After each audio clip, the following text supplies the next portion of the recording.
Nocked True Tales of Robin Hood. Back again. Okay. This is where we were, weren't we? We were in the camp. We were about to go meet with Will Scarlet, so let's go do it. I'm not going to keep reading out all the text because there's a lot of text. Apparently the game has like 1 million words of text, which is a lot. Okay, leave to find Will Scarlet, our old friend. You wake in the middle of the night.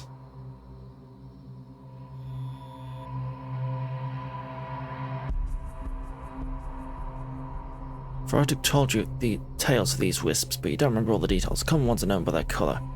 Fairly certain that blue wisps lead to secrets and grey to those that are lost. Red wisps, though. Oh god, what the red wisps do. Oh, I meant to click red. I clicked blue. Lights woke me up and heard movement. To a fog, to an ancient gnarled tree.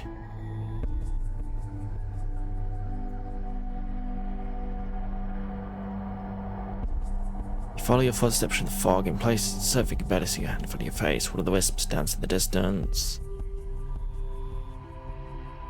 We're lost.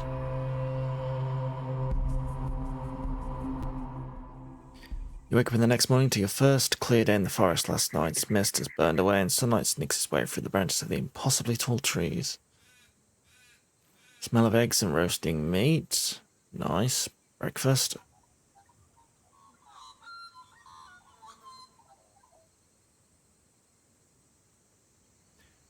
Before we can make any plans, you hear the familiar jingle of a horseman coming through the forest. Oh, good. Knight in full armour, on a snow-white horse wearing a red cloak, rides around a nearby tree. Maid Marian, I'm Squire Will Scarlet, Warden of Sherwood. Oh, you know me, sir? Indeed, your father sent me a miniature of your likeness some months ago. I must say, I did nothing to accurately represent your charms. I believe I hoped we would become acquainted. Oh. Standard gives you an appraising look. Good lad, you've done well to keep Marian safe thus far. Your name, sir, and title, if applicable. I'm Robin Hood. Bold name and daring. We'll hold your gaze for just a moment longer than is strictly proper. We shall see if your deeds match your words, but for now you are my guest. Shall be accorded every courtesy.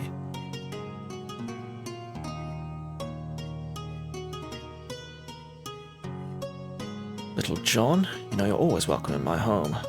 I'll come this once I'll come, but not for you. Scarlet leads you to a lonely tower huddled on a small rise that barely crests the nearby treetops. Much larger fortress. Sure, let's have a tour. Marian begs to wash up for dinner. Find my page boy Peter, Will instructs her. Certain some of my mother's old clothes will fit you if you'd like to change. We're on the tour, Robin, off to the servants' hall for some ale. Vegetables. Got a sleep-looking men armed stand by the front door. It hasn't always been this quiet, Will admits somewhat sheepishly. King Richard requested most of my retinue for the Crusades. Just the other day, three of my guardsmen vanished into the deep wood. Thankfully, Sir Pellinore wanders nearby, so we can rest easy. I mean, golden bow hangs above the turret as well. Where's that bow?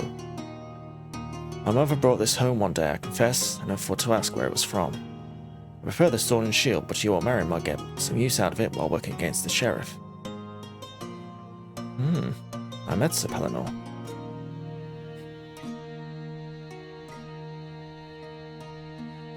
Treasury, vault and dungeon. The vault is full to the brim with gold. Dragon's gold, Will proudly pronounces. He saved the beast's life during the bandit assault, a noble deed. We have had our differences over the years. Be wary. Whatever she may be, the gold is now mine and shall be kept to pay for ransom in case of King Richard's capture. 3 seals of vault behind a stout iron door hangs the key on the wall. The dungeon has 4 cells that are currently used for storage, and one of them holds a young man lounging amidst boxes of old dishes and tattered tapestries. How are we doing, Alan Adale? It's Alan, our old bard friend. Well enough, Bonnie Will. Better if all were free. You were dining with La Grise. Sorry you don't get along, but my decision has been made. Tell me about your prison. He calls himself Alan Adale, a wandering minstrel who accepted my hospitality for several days. Was to imprison him? Now I shall not repeat the slander. Nor shall he. Briefly, we need to finish the tour. Let me tell you a story, sure. This one is a lie, which, at its heart, holds a kernel of truth. The story of the great witch. Once upon a time she was... I'm afraid I forgot it, perhaps you can jog my memory. She was the daughter of Lancelot and Guinevere. Catherine Legris was blessed with uncommon beauty and exceptional grace, descendant of the doom of Camelot, she wanted the world for a reason. Search what she held most dear. Indeed. Wanted the world in search of that which she held most dear, her dreams. She met a changeling boy with wood-green eyes.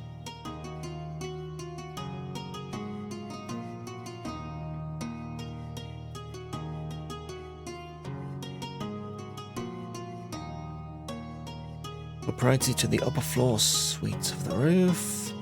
Crenellated battlements. Ooh. I'm leaving soon, you know, heading off to the Crusades to bring Richard back to set everything right, but I shall miss this place. And stay, England's problems run deeper than Richard's presence can solve, and Sherwood needs you. Look, every doubt I've wanted that myself, but my journey is not for me. Alone. Come, let's get ready for dinner.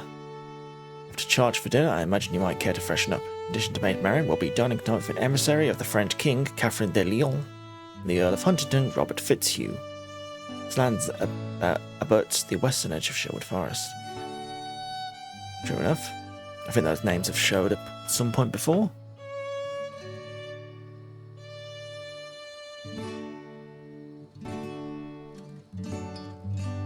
I feign illness and return to the dungeons for some of Will's gold. That doesn't sound very good. Should probably not do that.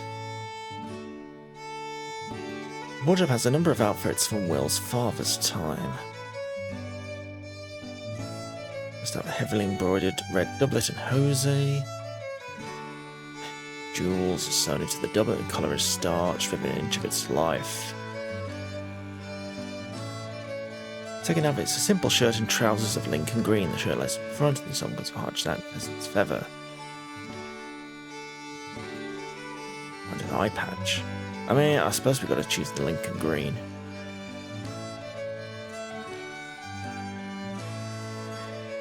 Lady Marian of Woodbridge, Peter announces to you the servants and the stuffed boar's head over the fireplace. Its forehead has been washed and braided, and her golden eyes, green eyes sparkle when they meet yours. But this is no simple dinner, Robin. The Earl of Huntingdon represents the interest of many Nottinghamshire's nobility. To say nothing of this is mysterious. French emissary and Will Scott is gathering support for some project of his. One way or another, if we watch our words and impress Will and Robert, we might be able to take advantage of this. Likewise, Catherine is a cipher, but the favour of the French nobility should not be underestimated. May as well shout rebellion from the rooftops. Oops. Draws attention to the problems in Nottingham. If we play our cards right and press the issue, we may get the nobility to act now and not sit on their palms for another year. That said, you look quite dashing. Well, thank you, Marian.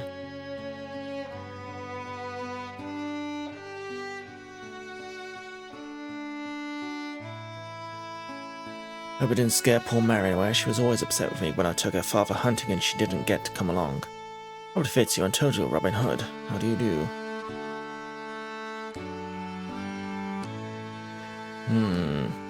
So we could bring up the sheriff's recent actions. Pleasant conversation for now. Honest, forthright, and more than a little risk-averse. Never happens in the world. He keeps his head down and pays his taxes. He hopes everything will return to normal. Mademoiselle Catherine de Lyon.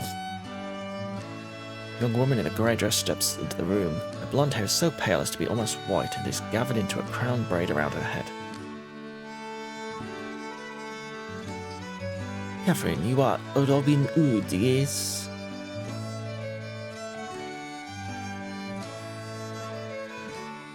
Hardy, generally avoiding topics that touch on her personally, though you get the impression that she has spent a great deal exploring the deep wood. Squire Will Scarlet, Warden of the Deepwood. The mist has risen and the wisps dart through the trees, signaling the true onset of night in the Deepwood.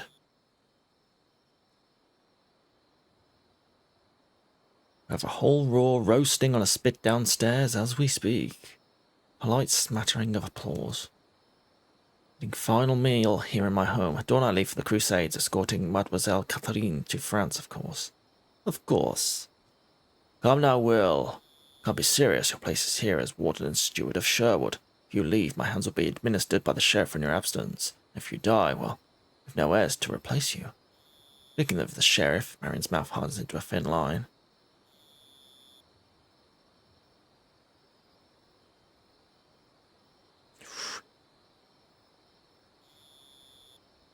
Okay, let's go for the Sheriff.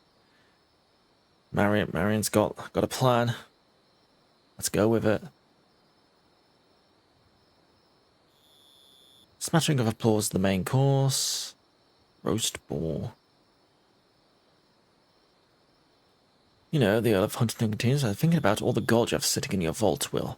What kind of wealth attracts the unsavory, and with most of your men missing or away on crusade, well... Money! You're here for money to pay the sheriff's flunkies to live your comfortable life. No, girl, I want money to free your father from prison. What of the ransom for your good king? Catherine says quietly. If he needs it, that is freedom in that vault. Marion's father is criminal, yes. Ooh. Question Robert on whether he thinks the sheriff will truly release Marion's father. Robert is hopeful. He thinks that the sheriff won't risk angering the local nobility further once presented with the goodwill offering of Will Scarlet's gold. Marion, having seen the sheriff at work firsthand, is skeptical. Yeah, as am I. It takes time to explain Catherine the politics behind Marion's father's imprisonment. It's time for some light entertainment and dessert. I myself has no musical skill, but there is a minstrel, a certain Alan Adale, currently staying with us, and I shall fetch him if you so desire. My lords and ladies, Stewart spread his hands, what shall I sing? Ooh. Heroic ballad about the overthrow of tyrants. Robin, Marion says, as everyone gets up in the temple stress, the night is almost over. That's a chance to press for action from Will, Robert, and even Catherine. Made quite an impression during dinner, so I think you should press our cause while I support your arguments. Signal me when you'd like my help. She says you a discreet hand motion. But I only have time to argue our case on a single topic before the evening ends. Talk to Robert Fitzhugh about supporting us against the sheriff. Talk to Catherine. Okay.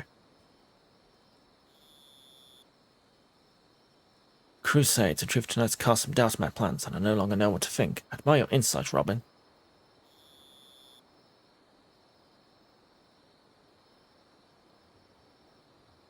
I've got some renown to spend.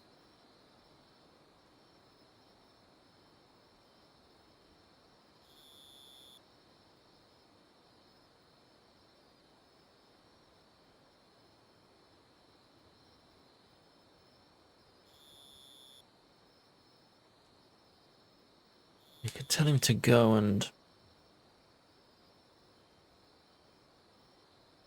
do good beyond the forest if you maintain a veneer of respectability and work for us. See, that sounds good. Well said. Right, it's difficult to sit here while Richard is away, but I can do good in his absence. Officially, we do not know each other, but I'm sure I'll be seeing you around. Catherine and my men will escort you to France if that is your will, but I cannot. I'm afraid I cannot come.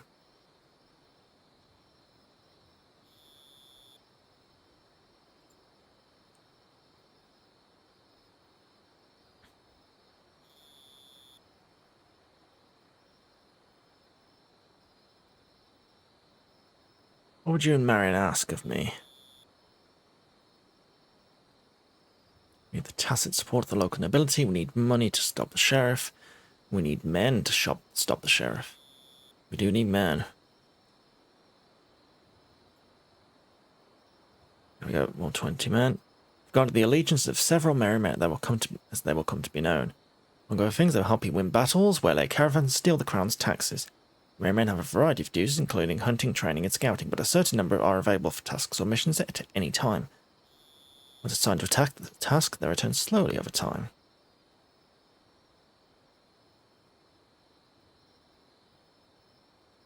Wisps crowd the window so close until they outshine the candles. My friend watches the wisps, though she nods as you approach. Yes, can I help you? But go to bed, so if you have anything to ask me, please be quick. Who are you, really? I am Catherine de Lyon. We have been introduced, yes? Have you forgotten already? The wisps, they do that.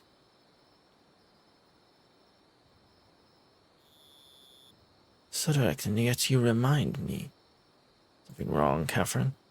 Not being entirely honest with you, Robin. She's the Grey Witch. Been tricked into nearly breaking my charge and curse. You have helped me remember why I entered Sherwood in the first place. If I leave here tomorrow, mist and wisps shall run wild. If I stay, it will be to tend that magic and help it grow. Someone's worked very hard to fool me in the magic into letting me leave, and that opening is still there. I long for the freedoms of the wider world, and yet I would be sad to see all that I've done for Sherwood unravel. What do you think I should do, Robin? Forest would be a poor place for your absence. It's true. Quite a conundrum.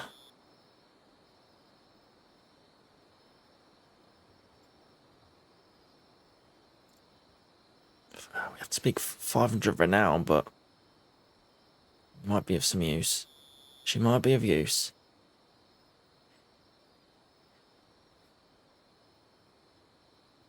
See each other again.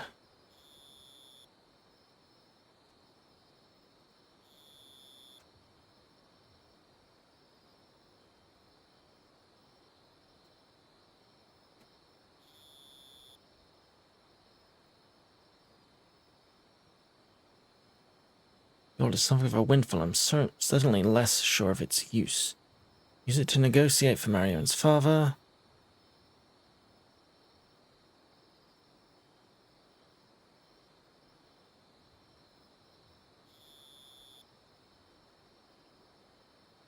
Okay. Use to negotiate for Marion's father.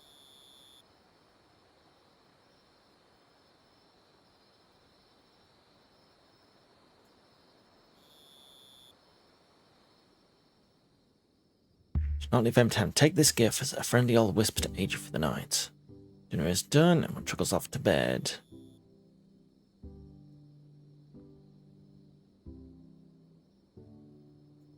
Let's have a look.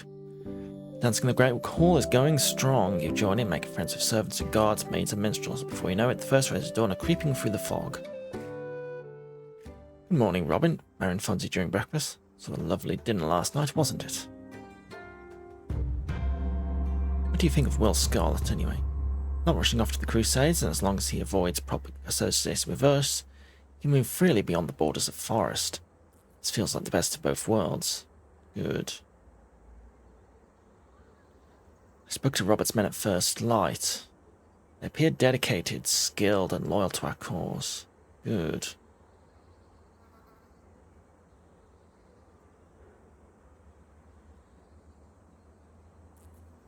What happened to Catherine? I saw Catherine and that minstrel Alan walk off into the forest before breakfast. It's a funny thing to think of that petite, unassuming woman as the Grey Witch. Anyway, they look happy. Alan wanted you to know we'd be seeing them in the future. Good. We've got a witch, we've got a dragon, we've got some knights on our side.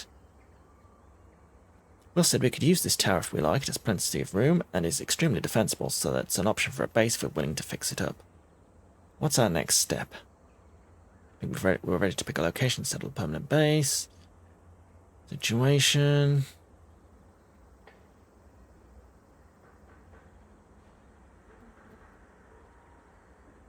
We have a friend in the church. Friar Tuck has reported sightings of ghosts in the ruins of Hiver. He would appreciate it if we could investigate the situation before someone gets hurt. Well, I suppose we should investigate that. The ruins of Hive rise from a lonely knoll in the middle of the forest. A great box of cut stone arrow was what was once a mighty fortress.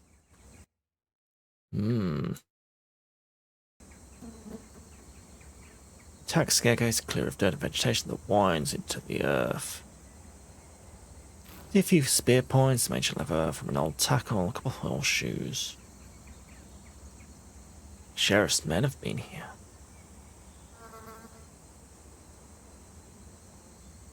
Let's have a look down the stairs. A hidden door. An open chamber that has suffered little over the years. A long stone coffin sits on a raised dais in the centre of the room. The coffin is carved with the image of an armed figure rests the inscription on the lintel. It's a tomb of Dane Elspeth, a knight of Arthur's Round Table. Something about this place feels wrong, but there's no obvious danger.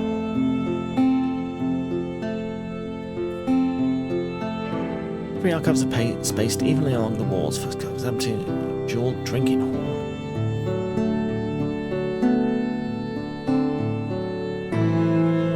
Examine the coffin. The lift carved with the armor. Bow is slung across her back. On a drink horn is hooked to her belt, and an elegant sword is gripped in her hand.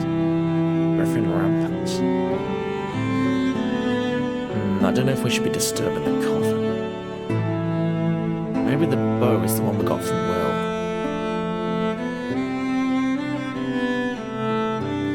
Place the bow in one of the alcoves, yeah.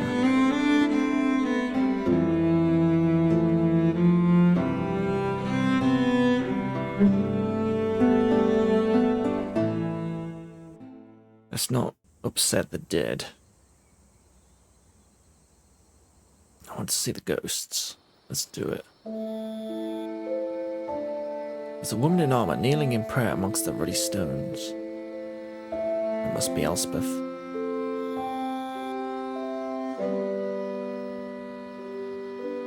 Marion is no longer by her side. There.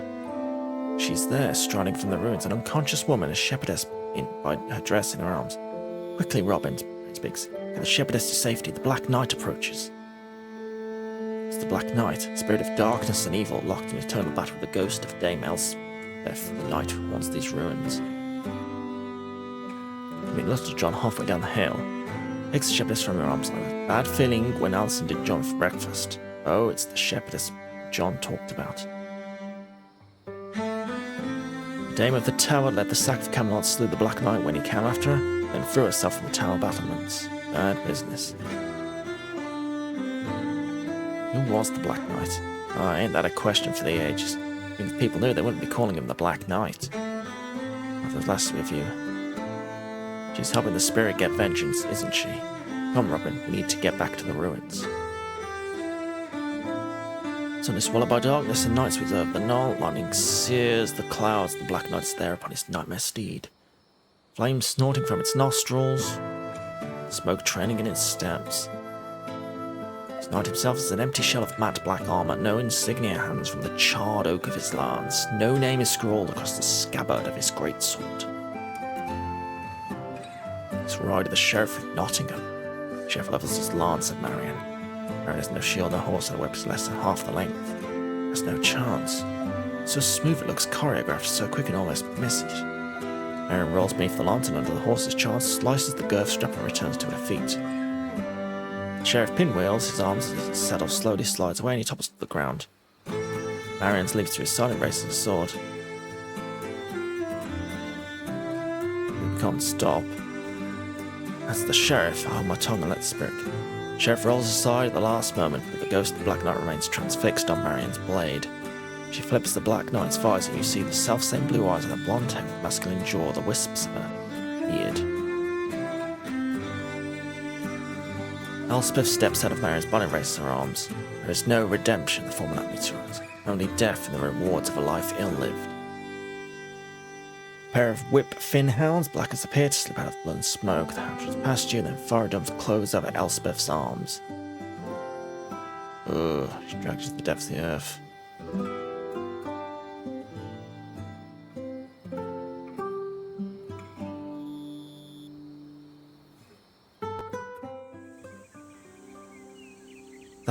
That was something.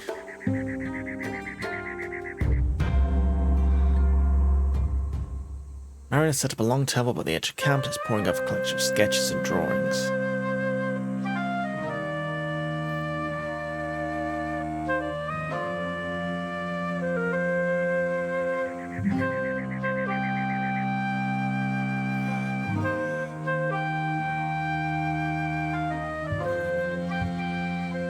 What do you see as the advantage of disadvantage of each? The old oak is close to the edge.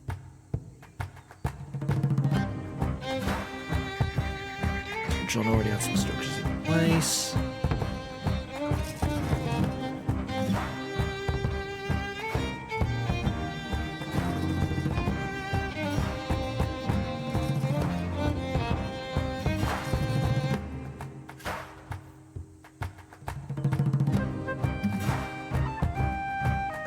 Yeah, let's go with the tower.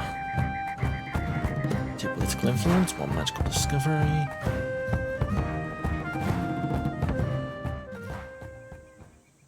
Only get the last of the Black Wolf blood from your clever when opportunity comes on Peter's running feet. Sheriff tax collectors pass through this land in a week.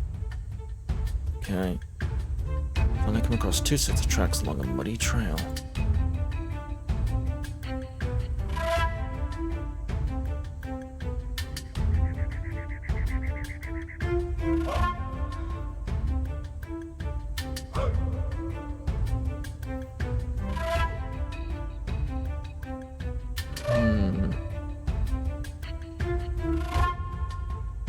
Devon, captain of Wolfsguard's guard, steps forward. Got more than deer path here.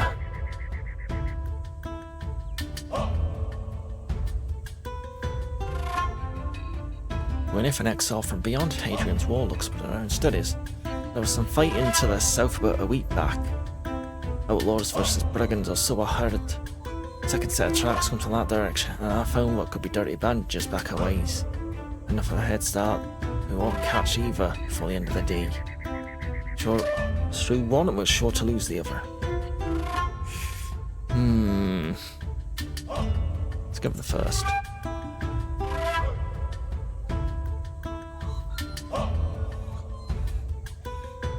What do we know about this fop? Lord Martin Wainsworth, one of your men, briefs you. He used to work in his fields. Not a bad noble, just incompetent. His lands were heavily in debt when I left. Doesn't surprise me he's actually started working for a living. Okay. Mercy, I had no idea you were in the area. See, I was inspired by your example. These stacks actually from the sheriff's treasury. One way to hand them out to the poor. 2,500 gold in here, Robin, your men report.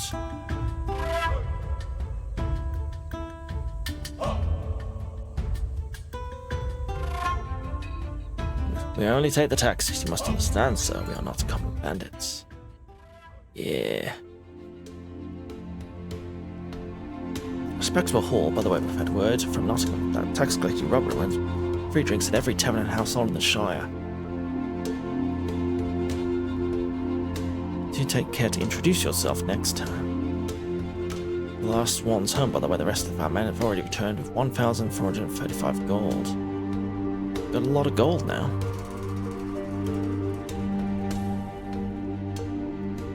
Give me the tour.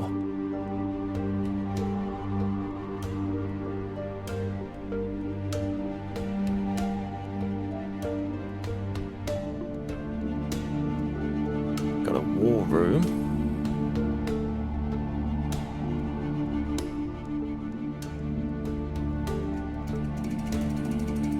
That's going to be Marion's office. Very good. Fair.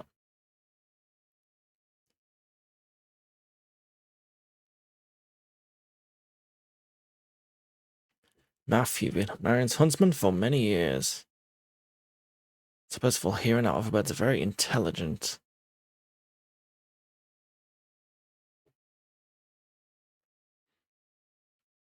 Do I have any mail?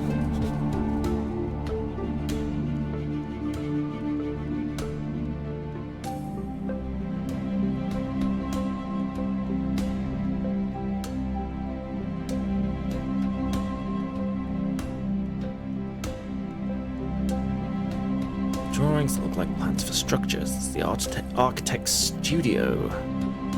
And from Granada, should be crossing the English Channel right now to join us. Sent a couple ideas ahead. Okay, base building.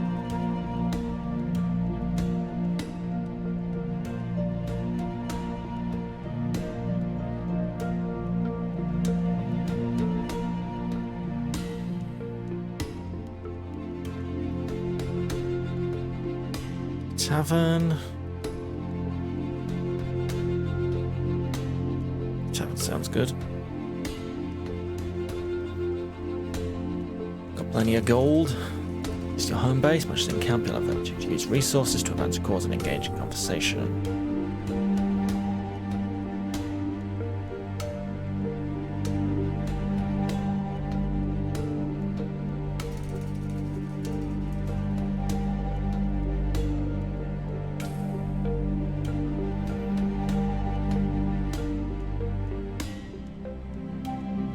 You have mail, Robin.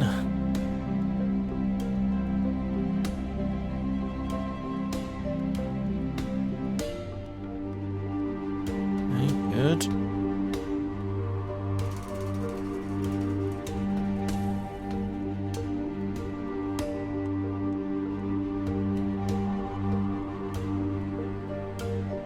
Carving. Not certain, Robin. The men salutes. There's something for the May Day festival? See what comes out of the wood.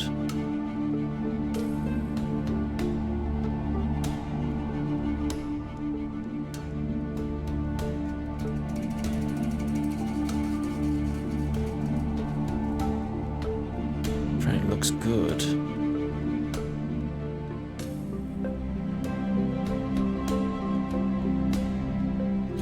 It's expensive, but sure, why not?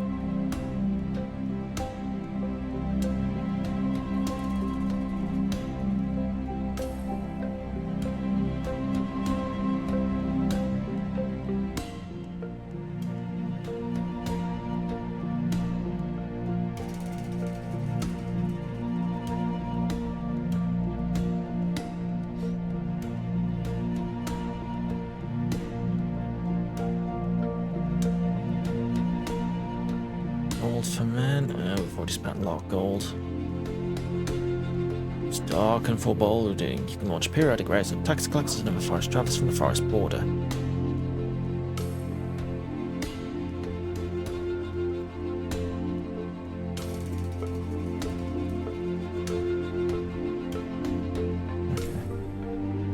Let's carry on.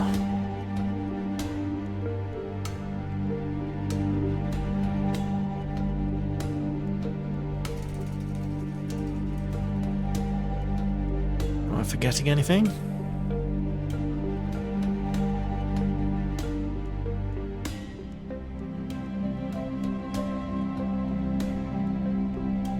Okay, what plans are afoot?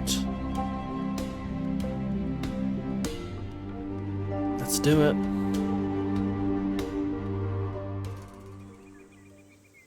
The sheriff leaves offerings to the Dark Fae that they may disrupt your activities. Your home remains secure, but the damage is done. Ugh.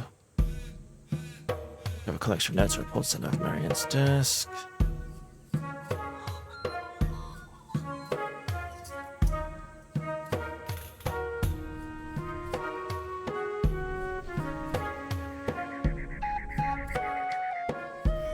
Tribe of ogres pledge yourselves to you. Ooh. Word edition events reach, leaving your corner of the forest. Peasantry, the nobility of the church, and the fae.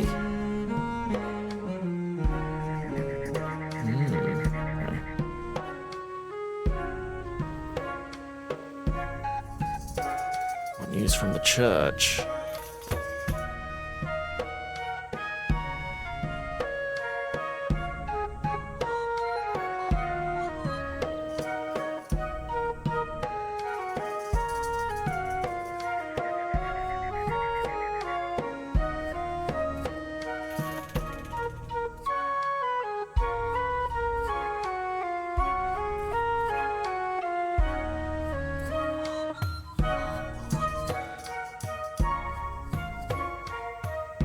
A word from the fae.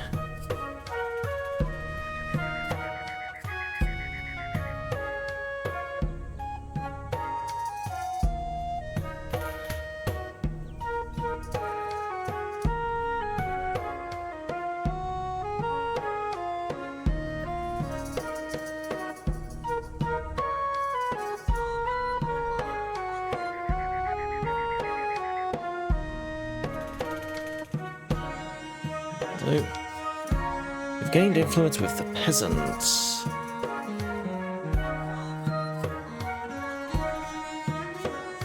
And ability grateful. Good.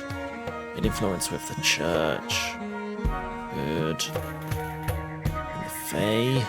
Very court is impressed. So for expanding your raids bear fruit, the spring wains and men robbed 1,365 gold from the sheriff's tax collectors. All more collectors are guarded by Black Wolf bandits, however. Steadily. Word of Robin Hood. The outlaws of Sherwood spreads, your band of Marianne and women grows, not only wanting them, but families displaced by the sheriff during your cause. Robin Mariam thought you'd forgotten. There are no taxmen running today. It's May Day, the first day of summer. Marian says she paused for breath. But on your maps, I can have a little fun. The festival already started. Right. Why not? Ribbons and garlands decorate every part of the tower. The festival itself takes place outside.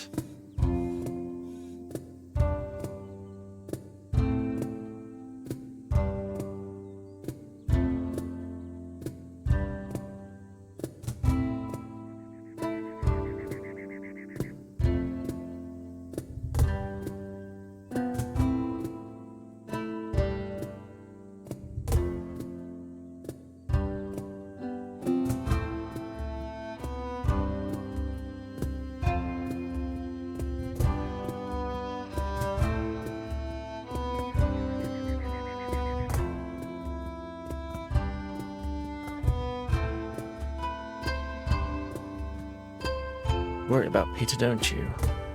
Parents disappeared into the forest. We're all he's got.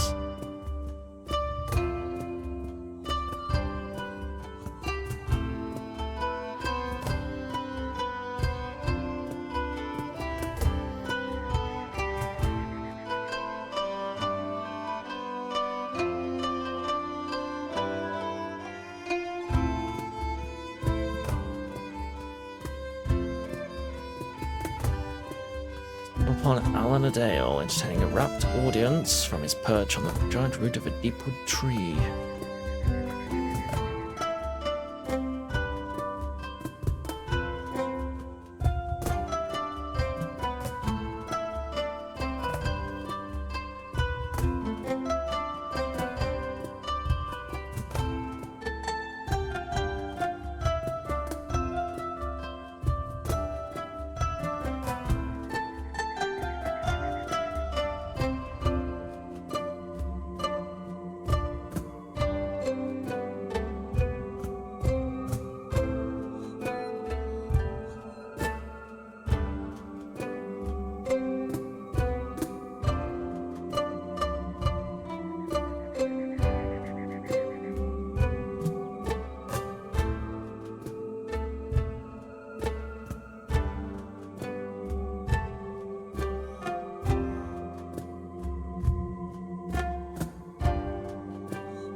Of course.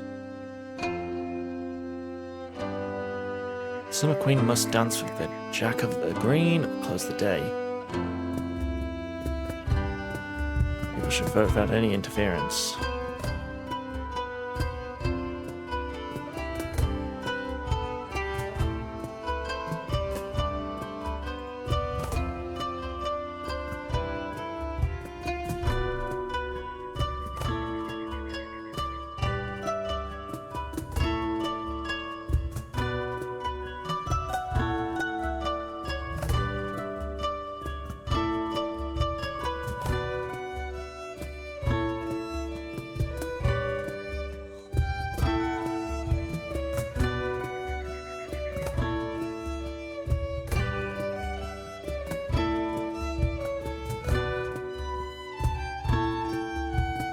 Claims his forest, say what you will, but Prince John or Richard, if he returns, or the next person on the throne, won't let us lie unless we prove that claim wrong.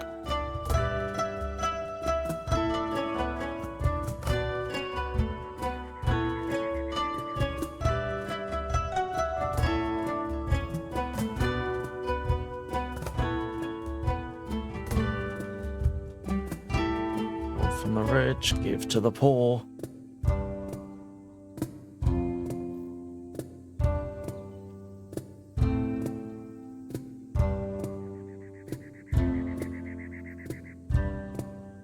William Stuteley. That's the round.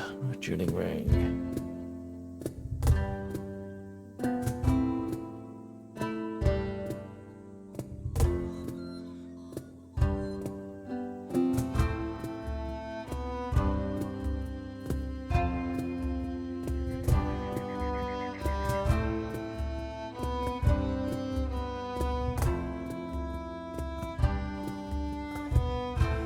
On guard.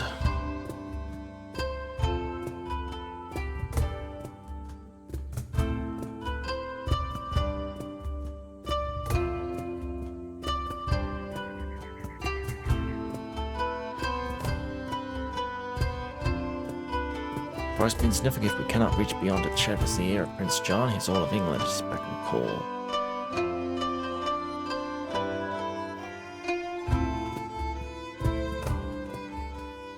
I know the Sheriff, Robin. I've met Prince John.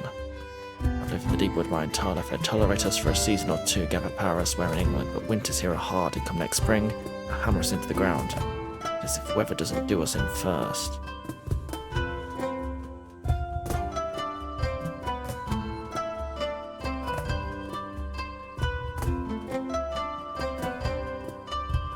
Forest has its dangers and the people are afraid. Wood catches wood again and again. Will's sword is always there, no matter the angle of your attack.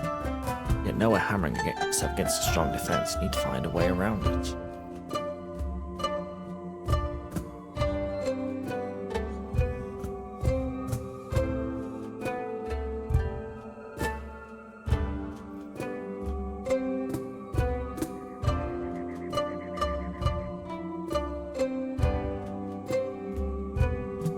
Well fought and an excellent point. We must convince them that the rule of the Sheriff and Prince John is against their interest. Well fought, Will.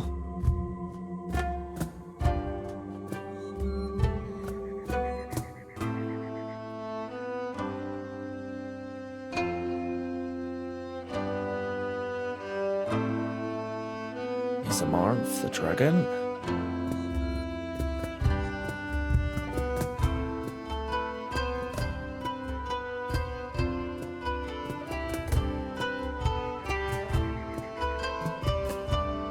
Oh, taking a flight on the dragon. Struggle with politics and taxes. You live and die on squares of ground no larger than my footprint. You nibble at the edges of my forest, my home, like mice after a wheel of cheese, consuming it one bite at a time. Change the course of history if you have the will. It's one to aid you, but if instead we align our interests, forgotten the folk tales, the myths and legends of this land shall rise at your side. Let us teach this Prince John, this Richard, that no man can claim Sherwood. Its forest is sovereign, and I am its dragon.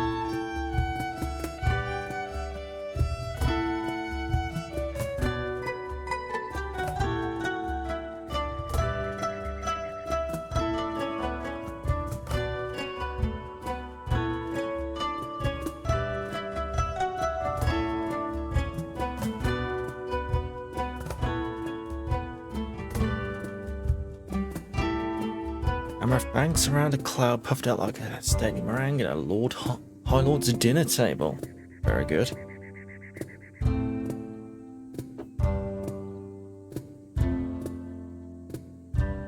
There will come a time when you must forsake your human ambitions for the forest. Do that. What we will create will last until the twilight of the world. If lads in the festival encourage you in an attempt to dismount, show your celebration, Robin.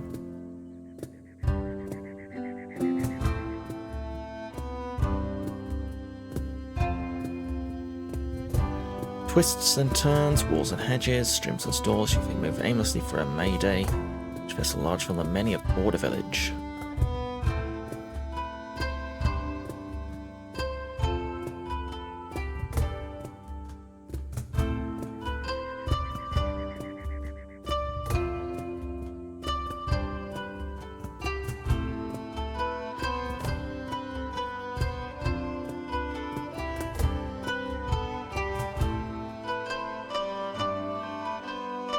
What a knife edge, Robin. If we stay the course, build on our past successes, then we'll have a real chance.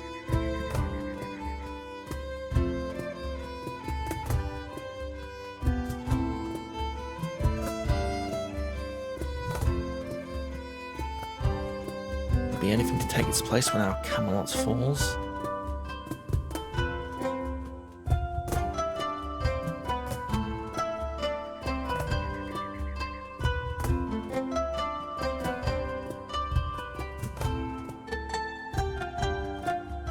In a lovely afternoon marriage, she has some thoughts on how to convince the nobility to assist you. It seems like no such passman Peter's horn sounds through the woods. The pageant has begun.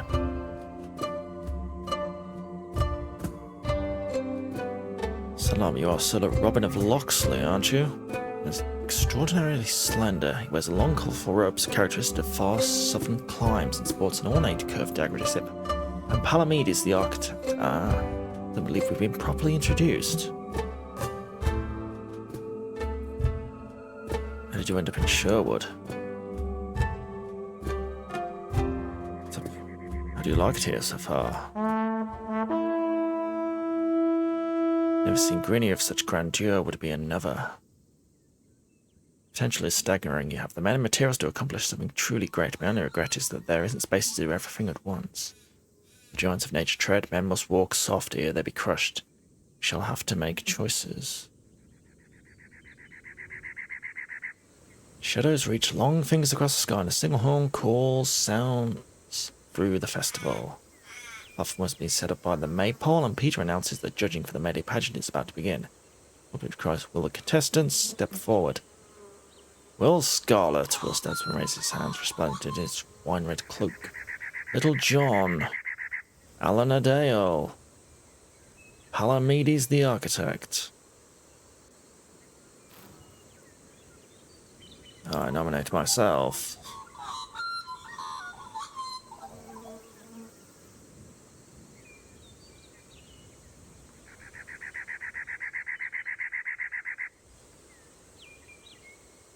I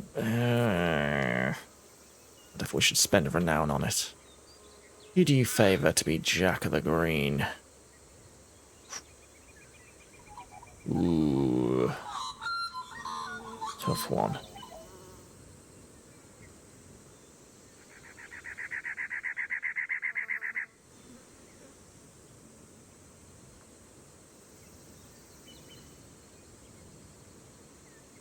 Let's give a little John. Will Scarlet have the title of Summer Queen?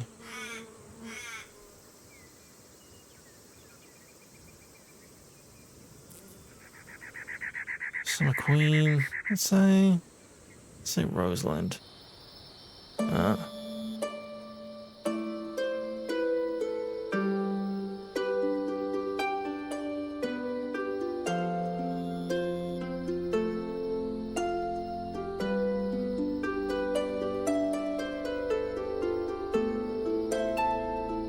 You watch the dancers without speaking for a time. Suddenly the band strikes a lively tune in the area around the maples, filled with couples forming up for a set dance.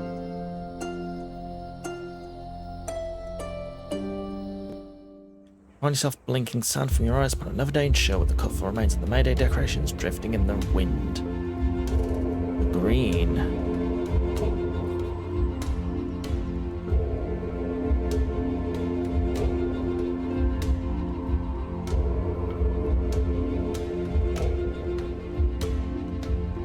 Turn the green into an archery range. Look out for space to train. Benches make long games of flower and sunsets.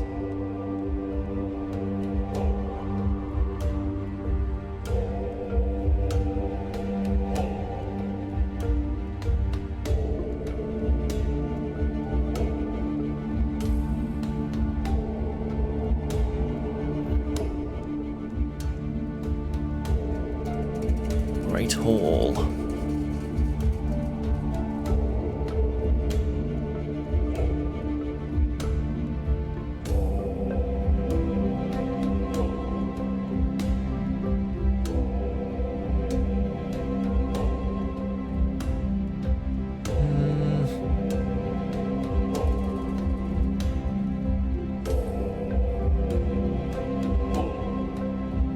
Varied with vegetables.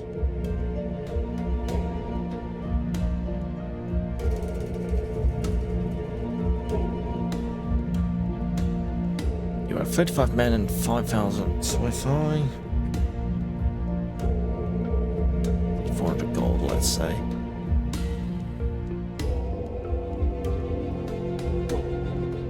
at 360.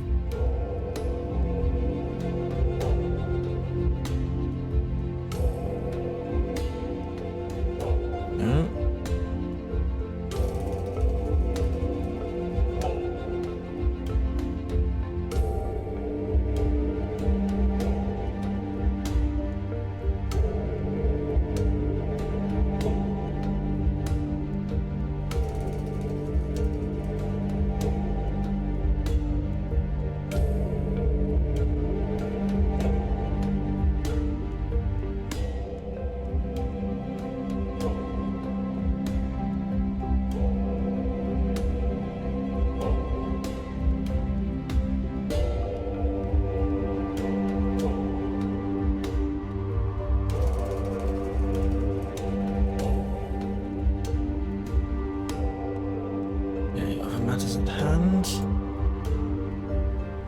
Forest order.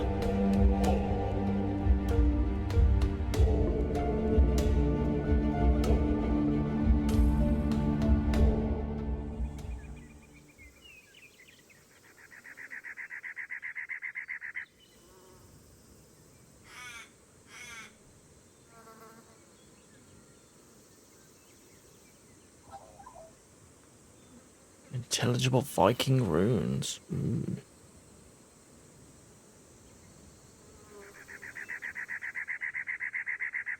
Some time ago, I erected a small shrine to the Virgin Mary in this grotto. The shrine is in state of disrepair. The grotto is cool, a striking contrast to the sweltering heat of the summer forest.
There's a recent set of tracks in the hard, dry earth.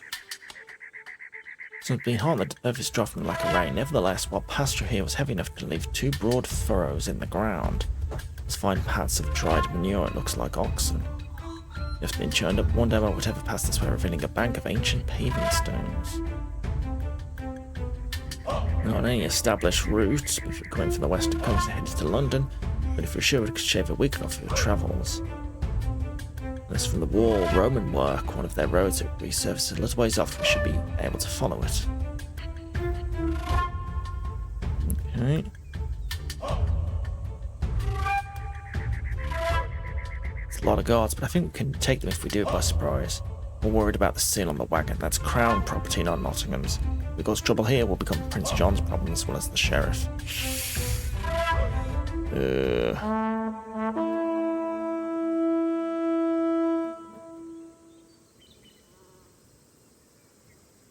Oh, we were being followed as well. Ooh.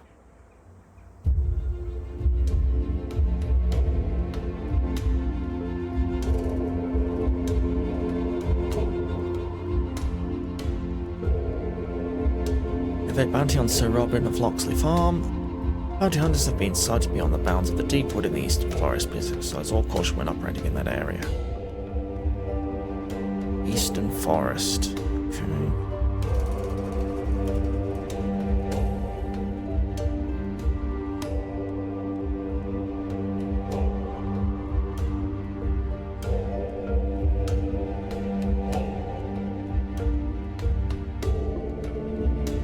Every time you gain merry men, an additional 5 men will join your band. Pretty good.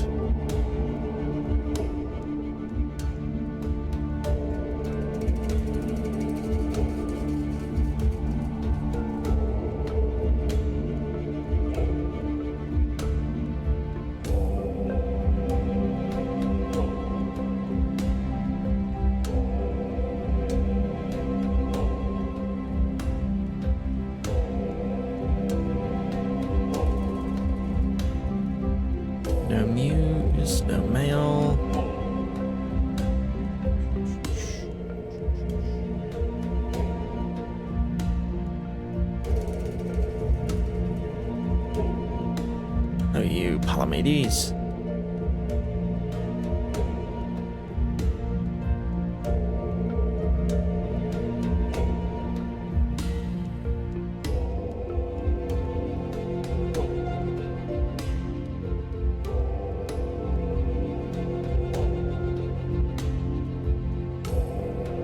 Tell me about the chapel. 500 gold and 45 men. Ooh, more men.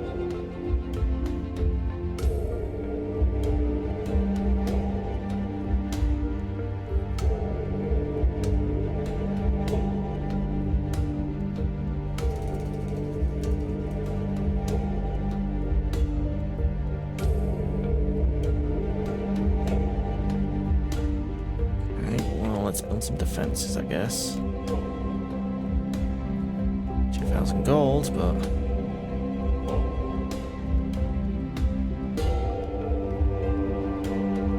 1,000 gold and 10 men. Ugh.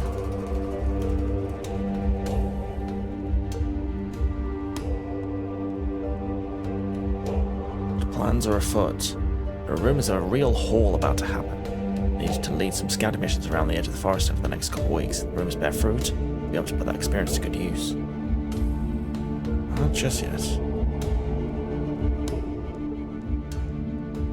Hunting ahead has become a problem. Tracking groups of so-called bounty hunters here and there. What makes these bounty hunters so special? Most of the farmers, yeomen, or displaced crusaders who see your bounty as the possibility of a better life.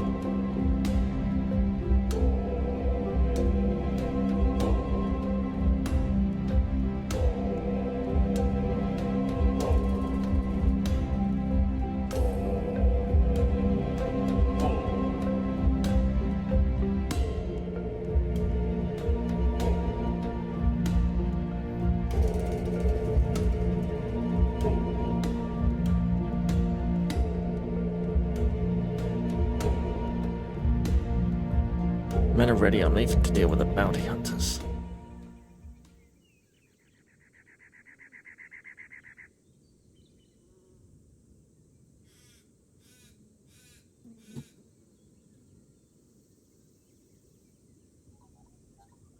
that a flash in the branches? No, nothing. Just a bird.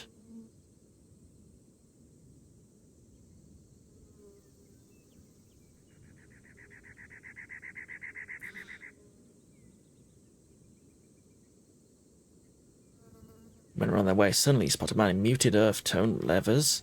With the foliage raises, sends a gesture of peace. Robin of Locksley, you're the great outlaw, the dreaded Robin Hood. Recognizing Brown Adam, he used to be a smith near Locksley Lands. This was easy money after I lost my smithy. But you, I know you. I made your weapons, let others do the sheriff's dirty work. Join us, Brown Adam. Use a man of your skills. Make my own path for the beheads of no man or woman. See you at the banquet. Ooh.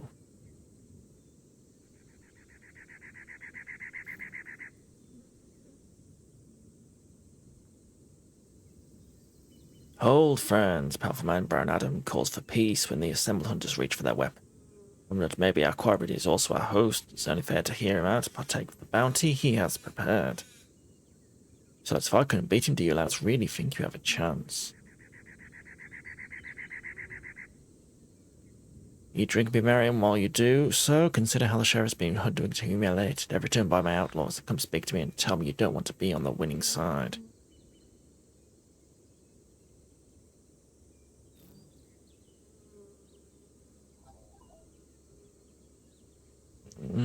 Okay, let's spend a bit of renown. Yeah, we've got some men.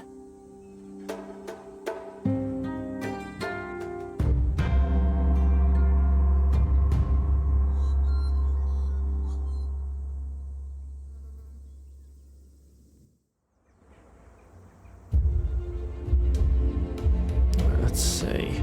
Build the chapel now. Take most of my men though, but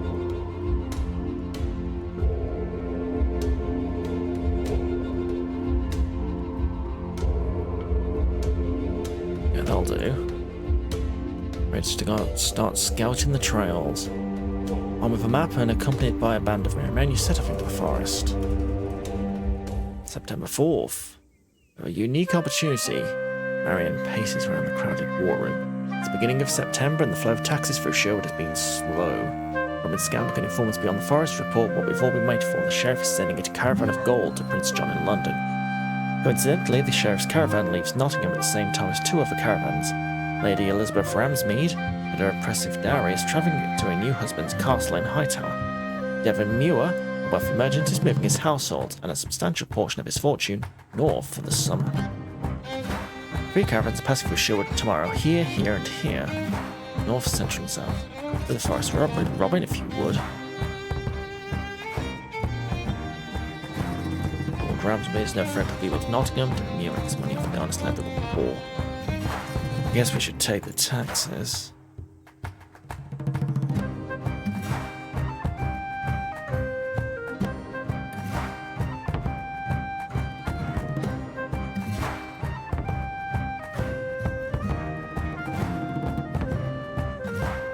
Set of traps. Behind the trees. As if heavy wood wagons banded with iron are surrounded on all sides by heavily armoured men, some with shields, others with crossbows.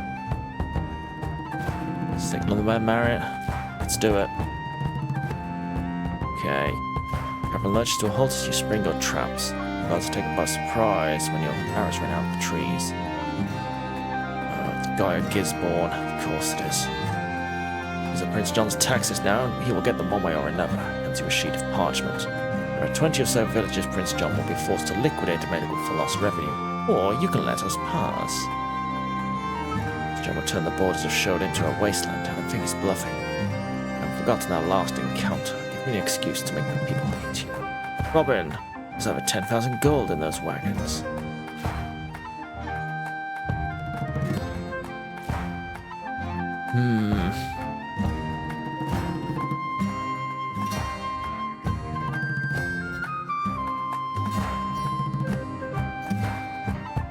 Go half and half. How long can we keep doing half and half, though?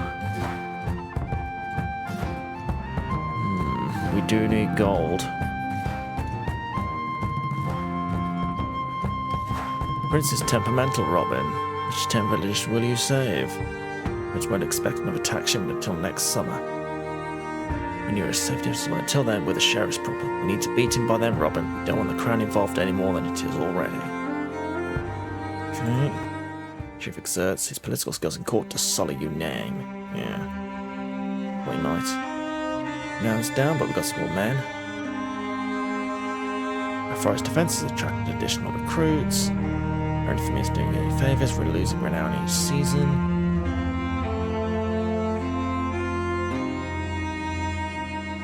He's left himself vulnerable. If we appeal to the peasants, we should be able to lower our bounty and hamstring his efforts.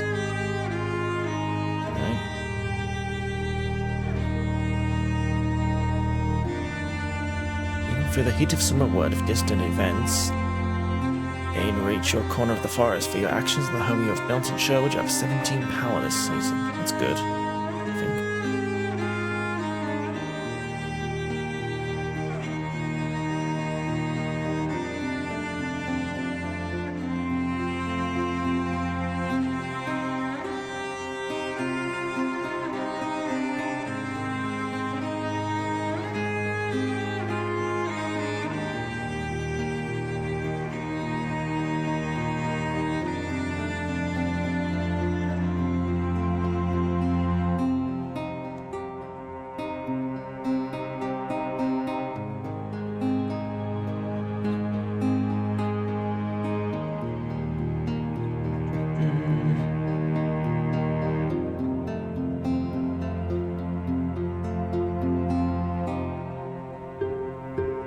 Let's get some.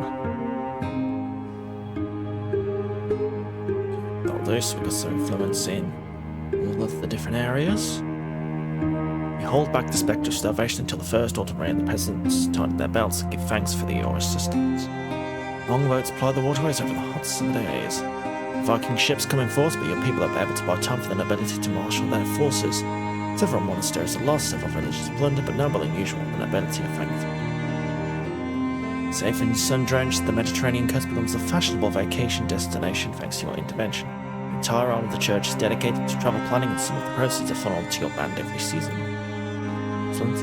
Men are welcome to be begrudgingly to the solstice celebrations. It's different, but none can deny that you did your best to help with the preparations. The men waylay the sheriff's tax collectors at every opportunity. This season they stole 880 gold. Summer falls into autumn. Frost comes in beyond the boundaries of the forest, while men and monsters continue to flock to your banner beneath the deep wood. Okay, not bad. Got plenty of men. Lots of gold. There's a tangible tension in the air, the sense that the settled pattern of your days is about to come to an end. Changes afoot, and it comes through the war room door and the rapid patter of Peter's running feet. Robin, visitor. Peter shouldered aside by a broad, red-bearded man in the humble brown robes of a friar. Robin. Friar took some of his palms down. It's been a long time.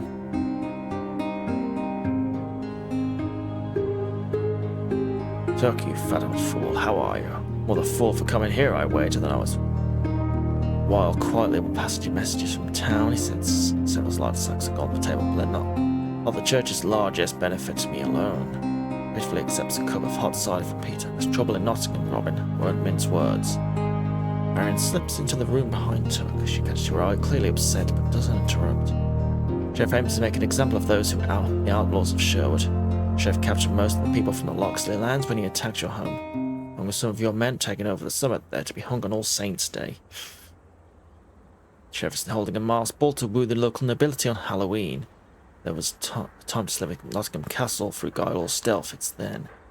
You're doing your research. Unfortunately, the castle has been heavily garrisoned since the sheriff incorporated the surviving Black Wolf bandits into his forces. This is not strictly altruism. Aaron pauses. My father will be at the ball, paraded around to prove his good health. This could be a chance to get him out, perhaps more feasible than a prison break. Our people, family and friends are also important. Sorry. Okay. Talking about infiltrating Nottingham Castle.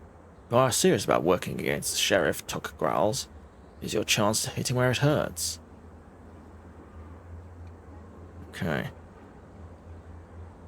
First need to get some rest. Call a war council when you're ready, Robin. We'll make the sheriff pay. Each crashes into you as he skids around the bole of the tree. Sorry, Robin. Slow down, kid. There's no rush. There isn't. One of Peter's sisters careens around the tree.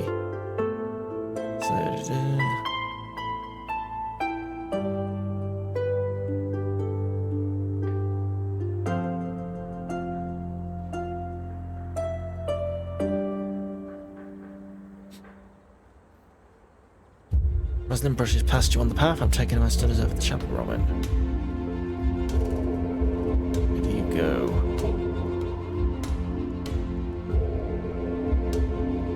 Let's have a look at the mail. How are things, Matthew? The person got into a tussle with an eagle the other day, but I expect to make a full recovery. I've had an influx of refugees following our raid on the tax caravan last summer. The man taxed them out of their house. Home to make up for his losses. The armed fighters naturally devoted to forcing men to escort them to a safe area. Seems fair.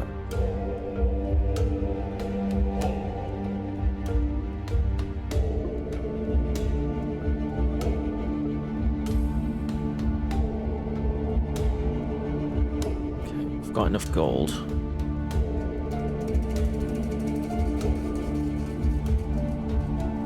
On the scrying pool, why not?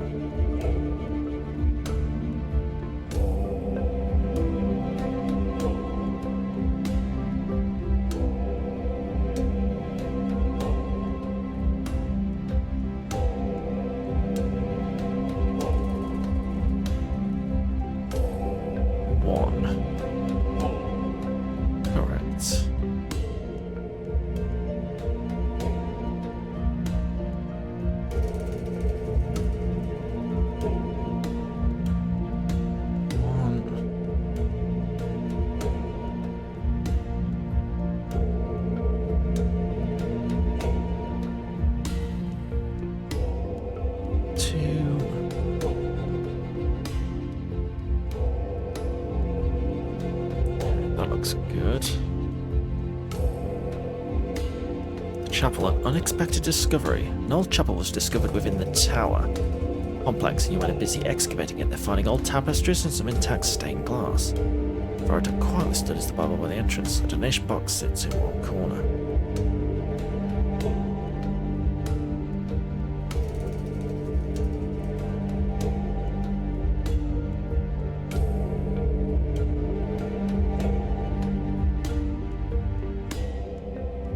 Does that donation box help us?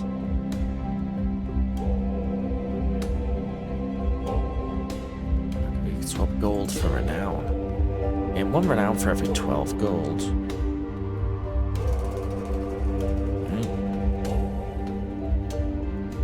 Renown.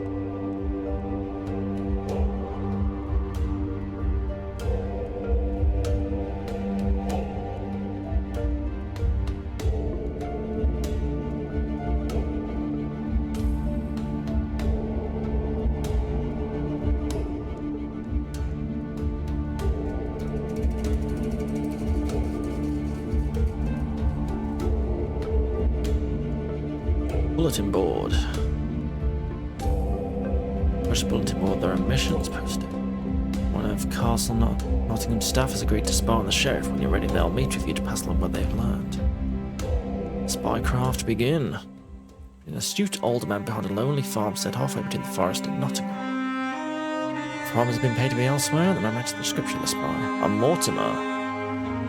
The sheriff's butler. It's not what the sheriff's doing. Patrol movements, tax collector routes, and troop level levies. Interesting. The man promised that when I was done, you'd get me someplace safe away from the sheriff. It's a farm on the other side of Sherwood. It was abandoned last year, but we have the deed and enough money for you to settle down.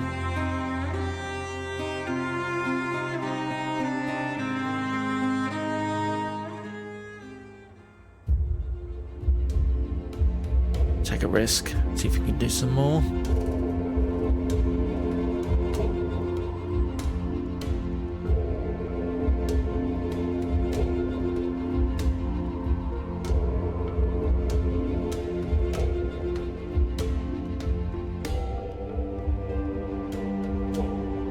What do we have in the works for Mortimer? Getting the deed to a nearby farm for 1,000 gold. I have a lead on a widow who runs a tavern in Derbyshire. She's interested in her husband, but we need her for debts for 2,000 gold. London real estate. They think they can manage a flat by the river for 5,000 gold. Then there's Paris.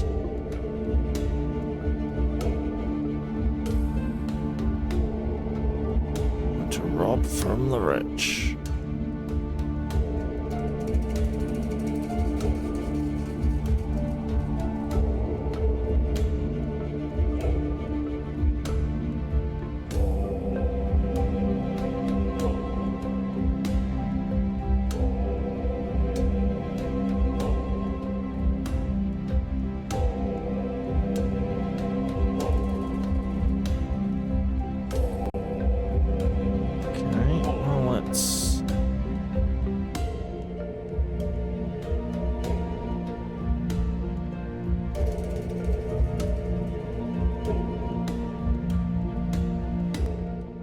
Wander about.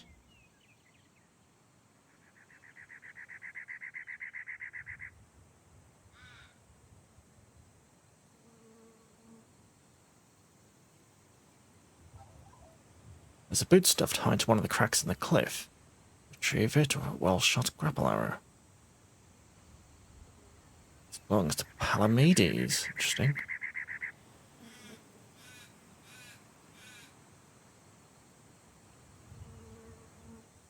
Heart steps gingerly across the meadow, his 12-point antlers spearing the sky.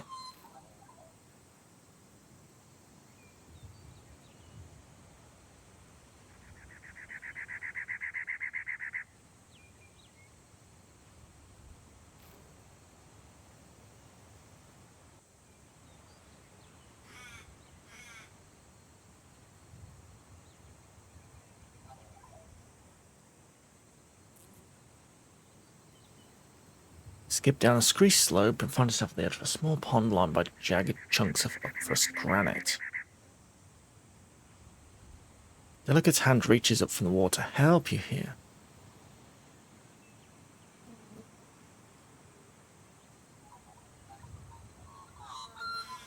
Shins, where Shons could barely touch the bottom. Your head's about to fall beneath his cool waters and a relief from the pond when your hand grasps the other. As ever you pull back, claps shivering on the bank. You have the impression of a woman dripping wet, applied a kiss on your cheek. Thank you, my dear. She is gone.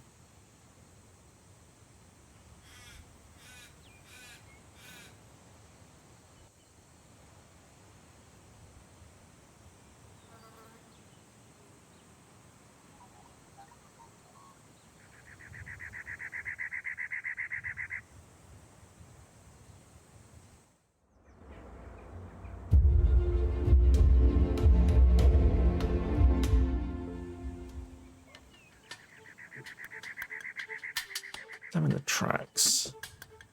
Heavy hoof beasts. Grizzly bear forest. There are boot prints, one deeper than the other, and parallel by small, deep indentations in the ground.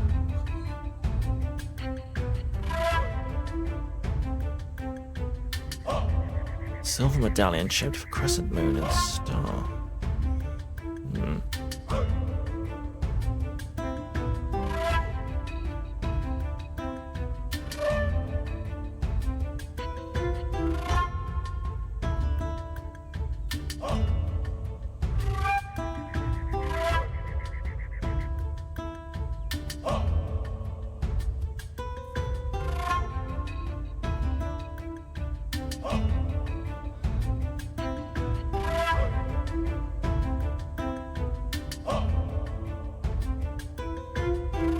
I've not robbed from the church.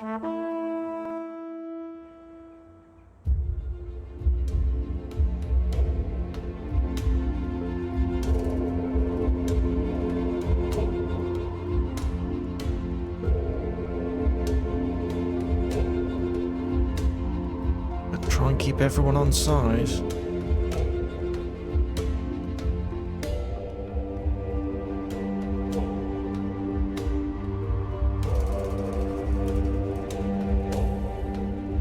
Courts, while united under Titania and Oberon, are a fractious group of alliance between light and shadow.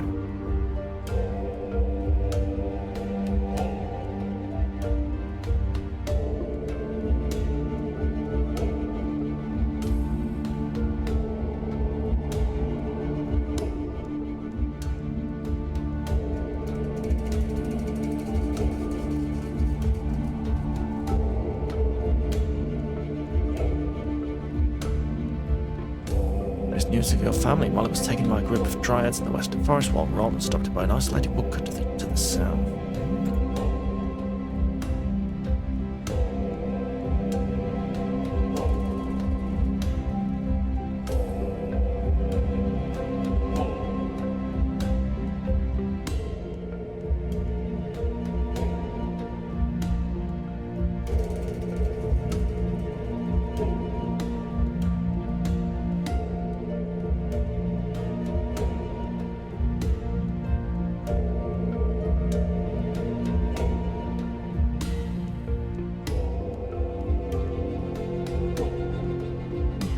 Let's do that.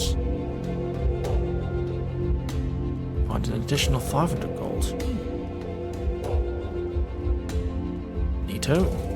Okay.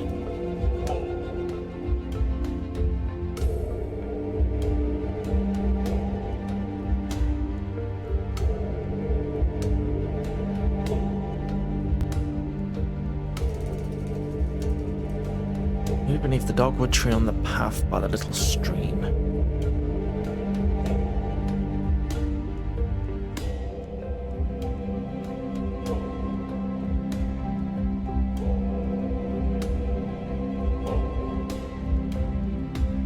Now, unfamiliar tracks, heavy boots, the come close to base over and over. When Hood and Brown out, one of the bounty hunters came after you. I remember you.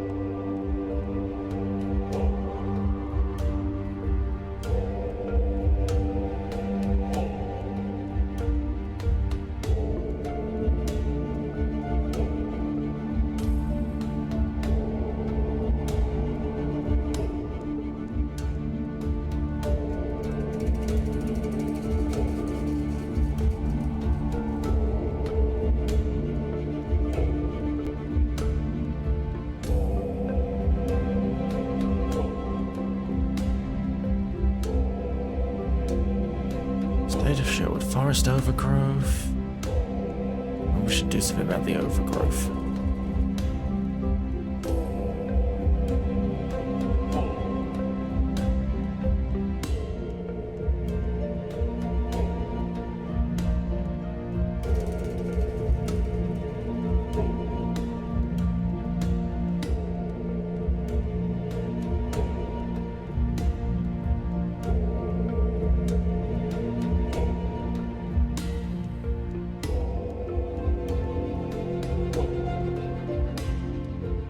Greetings, great and powerful Sir Robin of Locksley. A small man appears out of thin air in the middle of the fairy ring.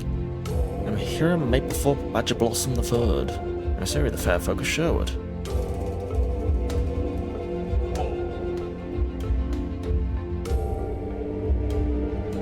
Where your dealings with these wee tricksters, Emma of Snarls. Just your words did not leave you a pauper and golden friends. Dragon, these are the deeds of my dark and vile kin. I'm here as representative of the bright side. Like you, Sir Robin of Locksley Farm, to have the honour of hosting our annual fairy ball. Creatures from all over the forest will attend in peace and merriment. Thus, we ball organisers rightly consider a prime opportunity to integrate you men into our little community.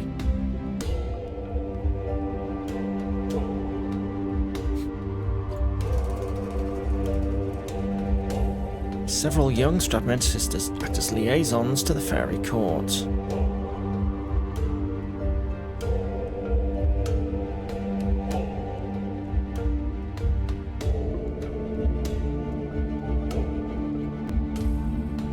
Sure, we can do that.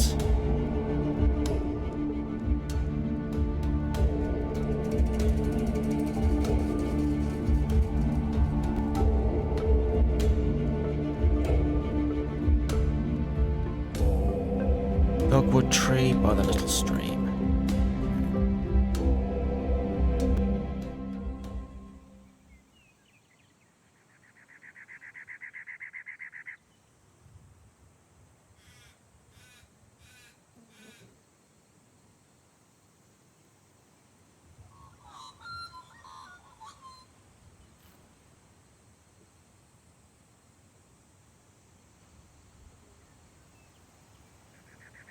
Wait for Marianne. Robin Locksley.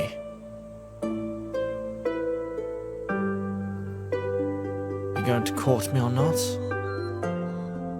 Oh, okay. We've got to make a decision now, I guess.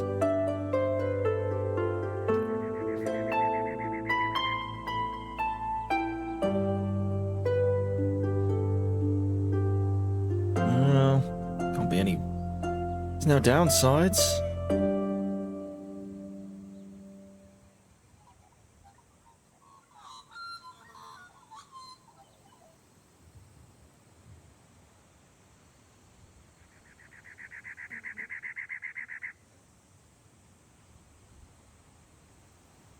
Okay. Well, we picked up Palamedes' boots, didn't we? Which way are we going? Give that to him. Let's imagine the colours of this forest. It's as if your country is consumed by a frozen fire.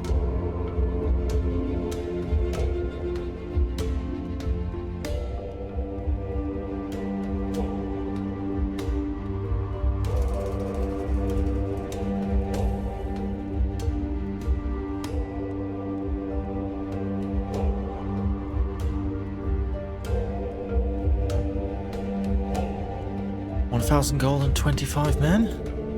Oh.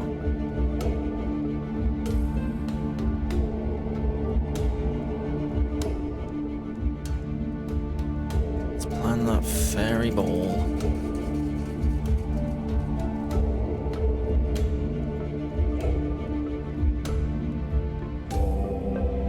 Tavern should do nicely. Could do for music.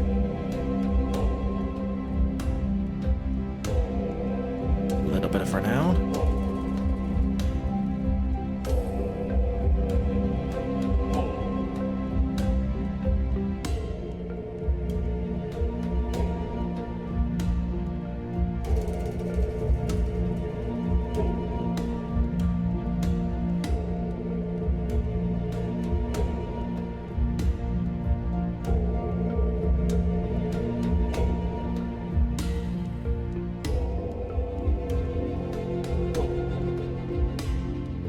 this candle on the green. We're ready to throw the party. Okay.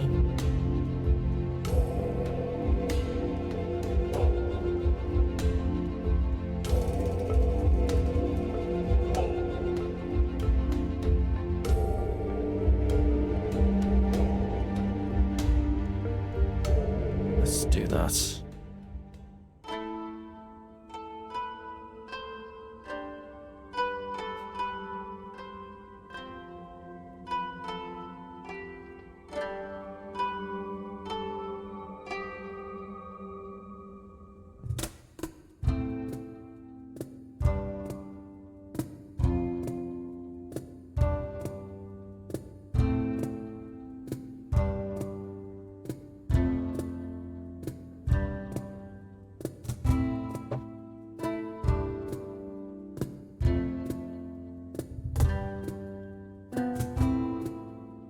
I'm Titania. She takes your hand in your arm. Ooh, Titania. You are Robin. Come, we shall dance.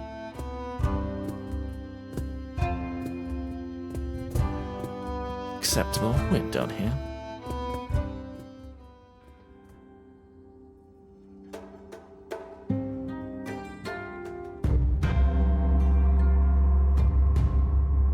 I'm going to be wandering off in tunes of freeze all morning. They should be back soon. A group of boys race around the green, crowing like roosters and chasing a small fairy. Peter Pan reference. Presented themselves at our doorstep first thing. I think they decided to join us. Take risks, Robin dancing with the fairy queen, though she didn't seem to take offense. You scandalized many among the fairy court. Afters are in the great hall. Okay. Cleared the rubble from the courtyard, found intact remains of a forge. Furthermore, the battlements are undergoing some much needed repair. Excellent.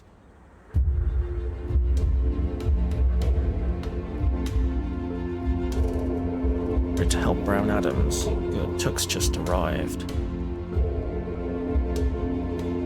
Can't leave those villagers to die. If anything happens in the village, it will discredit the sheriff and stall his ambitions. This one line, Robin, it's a bluff, a trap.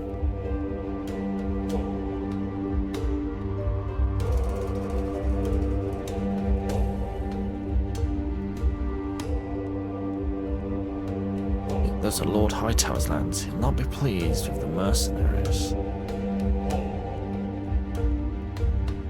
Let's do that one. I'll draw a message from Matthew right away. The Cresters won't provoke Hightower, not if they value their lives.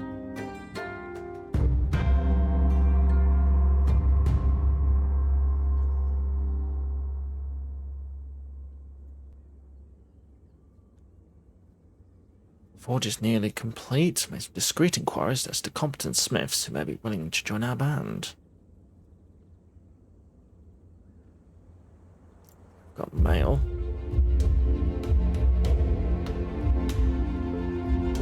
With utmost appreciation that I thank you once again for your invaluable assistance in assembling the Grand Fairy Ball this year. It's been made known to me through various channels that the arrangement was much to your liking. You are now an honorary member of the planning committee. Check me out.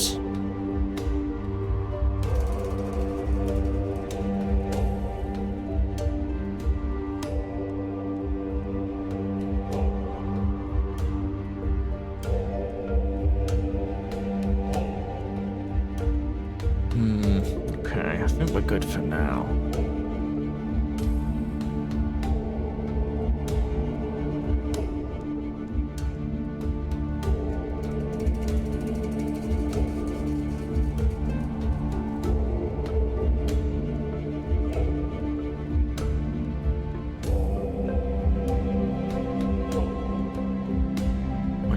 For the forest border.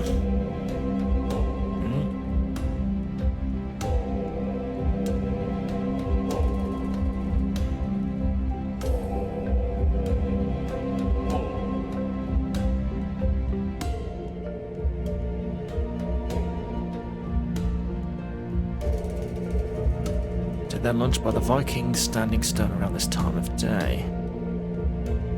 Okay.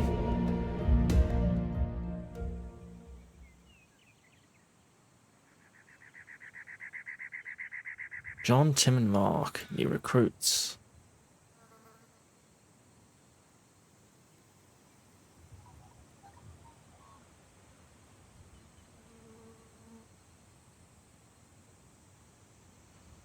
Like all good speech, you should begin with the subject. Marion slips up for the forest behind you. She must have been keeping track of your movements and glares. Palamedes is our architect. Thanks.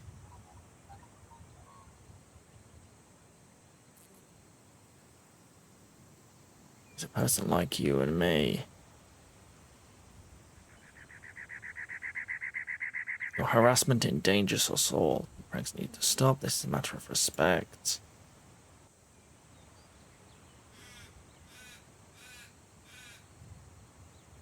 This together against the sheriff. Okay, do that.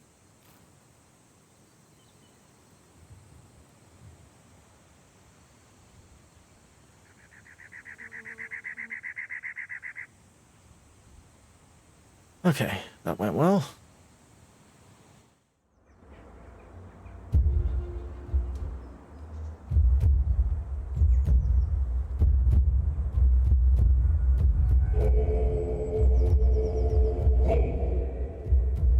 I am a dragon, Sir Robin of Locksley Farm. Creature of untamed power and ferocity, the dragon bridles her wings. The merrymen give me the respect I require.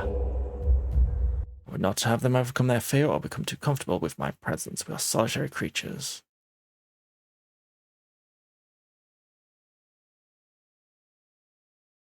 Good, good. Okay, I think that's everything. Got some gold and renowned spare, we got some men, we got some power. Okay, that's good. Let's plan the raid on Nottingham Castle. We have to help our people, John Fundus, rescue them before the sheriff's slaughter.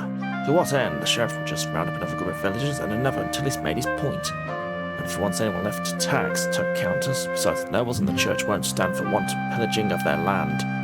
The sheriff will be removed by force and he knows it. This is his one chance to make an example. And let the nobles stop it as is their duty.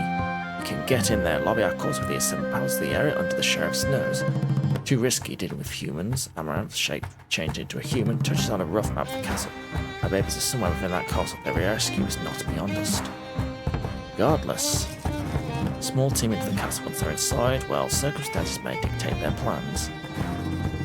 Although Robin, Castle Nottingham has been a mess of construction since the sheriff took over. Our spies haven't been able to map the changes. Okay.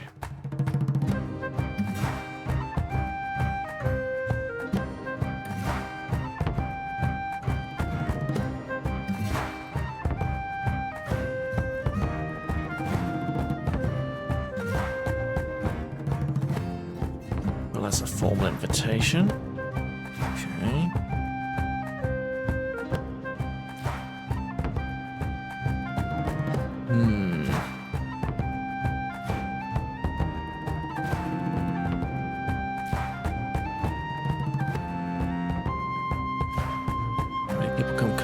Yourself and one other, any group larger than two will be easily discovered. Look to your friends, unknown in Nottingham, and to be instantly suspect.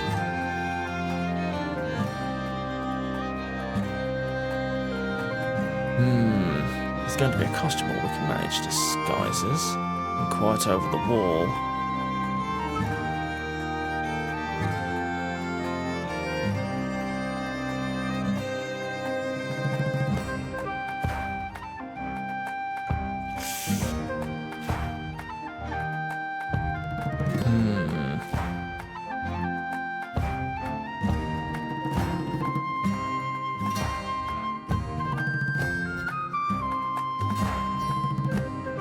All of them are going to steer my objective in certain ways. So I have to be smart about this. I could go alone, but it might make things just more difficult.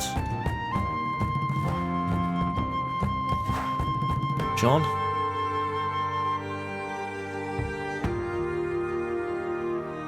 Secret passage.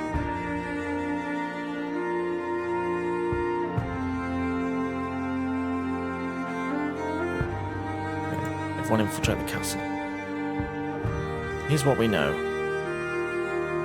Guards run a separate patrol outside the ballroom. Guests are not invited to wander. If the guard sees you, they'll luckily sound the alarm. So steer clear of the servants. They know everyone in the castle and be loyal to the sheriff. If you're seen, try to hide until the guards give up, or just get yourself out of here.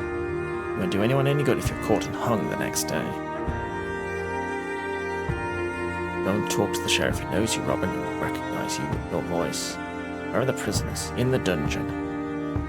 Find a way down there and deal with the guards. See if Falf will be at the ball. And a guard? Well, of course, quite a scene, but I bet we can do it. So the nobles may even serve as a distraction. Well, Robert Fitzhugh, an ally of ours, will be there as contact.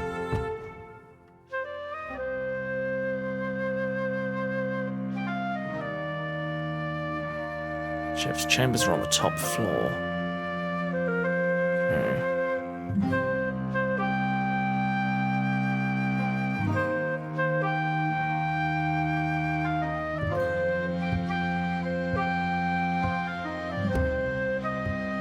Let's have a blackjack.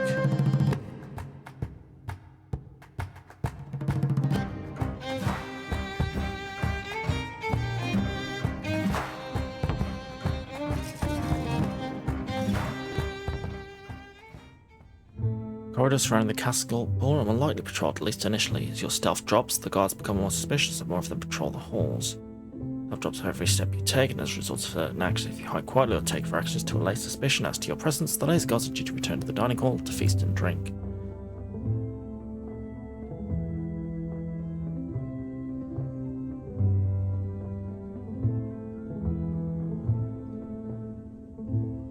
I can get us out this way, John says. Best we find the prisoners.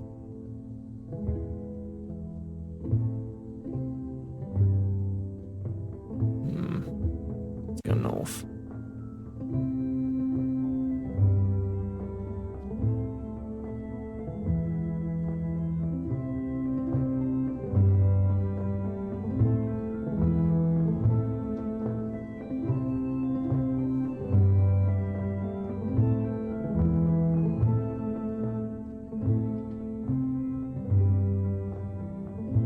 At the entrance to the dining hall.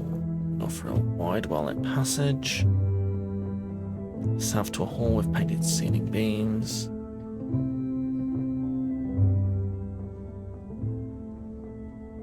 Walk down the long hallway where the roof is close and slanted.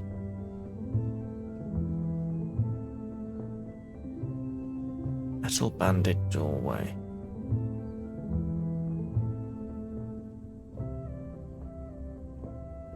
High-pitched giggling and rough, rumbling laughter from the other side of the door. Like someone's having some fun.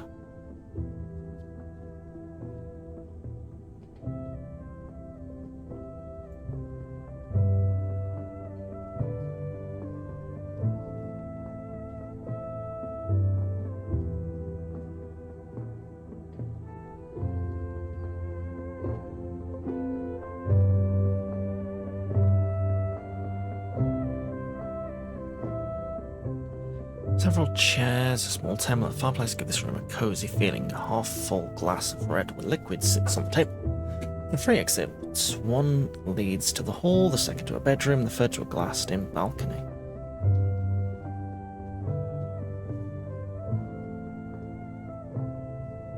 Sweet red wine.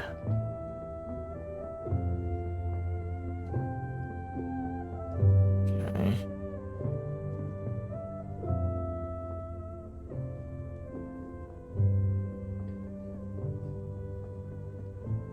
Sheaf of vellum. Neatly stacked on the desk. The top reads, "My dearest Marion."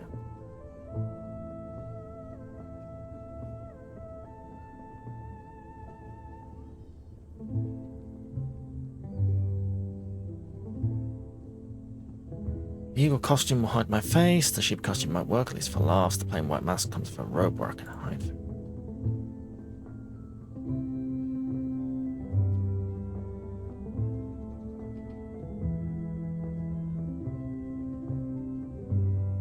And that looks good.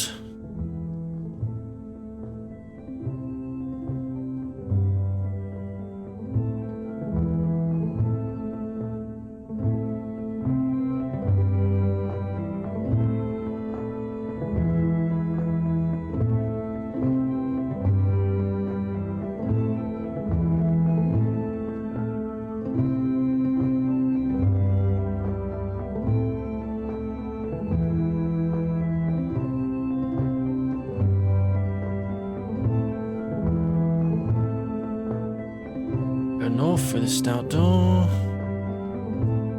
Clearly a chapel.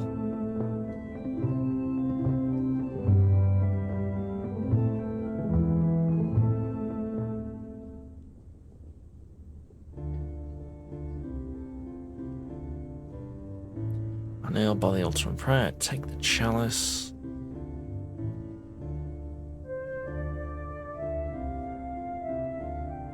Ooh. We probably shouldn't loot the church gold.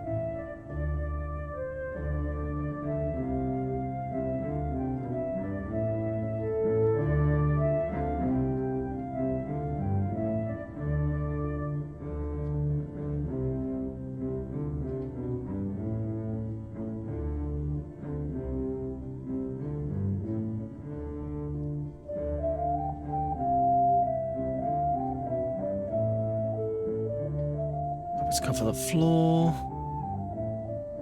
Just line through the four walls, pair of the orange stone gargoyles.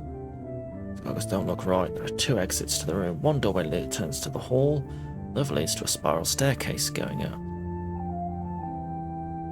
The sheriff is tracking your raids, looking for patterns or creating them in the tax on his tax collectors. He hasn't found the location of your forest base, but it's clearly only a matter of time.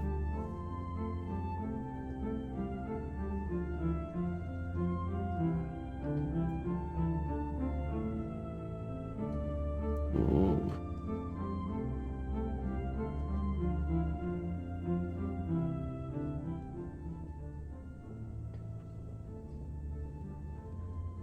What do you make of this? Witches were killed in the night gardens, mayhap, and that was the last time I saw this. It'd be bad for us, Robin, if this magic comes about.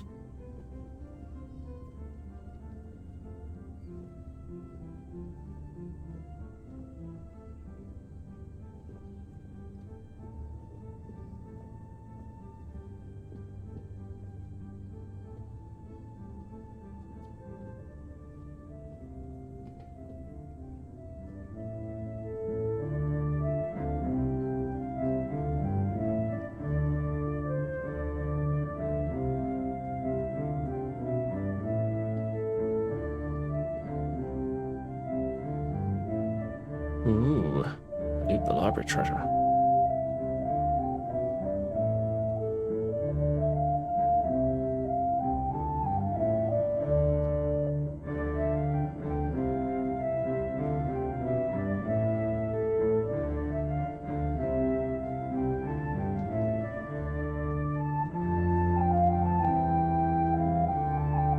Trap amidst the rubble. Why not?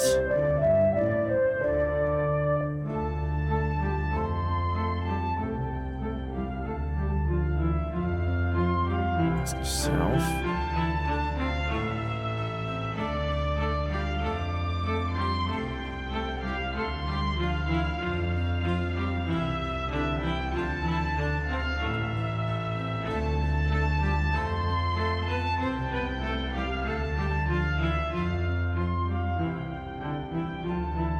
Prisoners moan in the dungeons below. An empty bed holds memories of freedom, and a nearby closet is full of lies. Beneath your every step.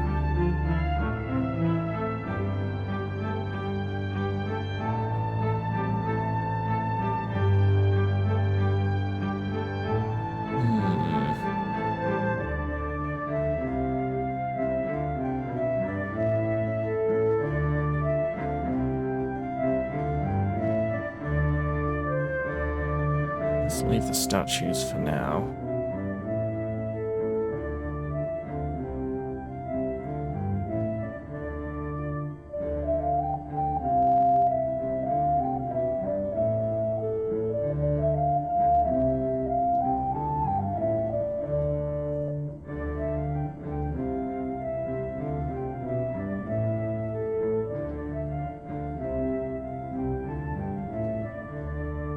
Guards coming hard behind some abandoned furniture and turn to the intersection when Scar passes. I climb out the window into the overgrown courtyard. There we go.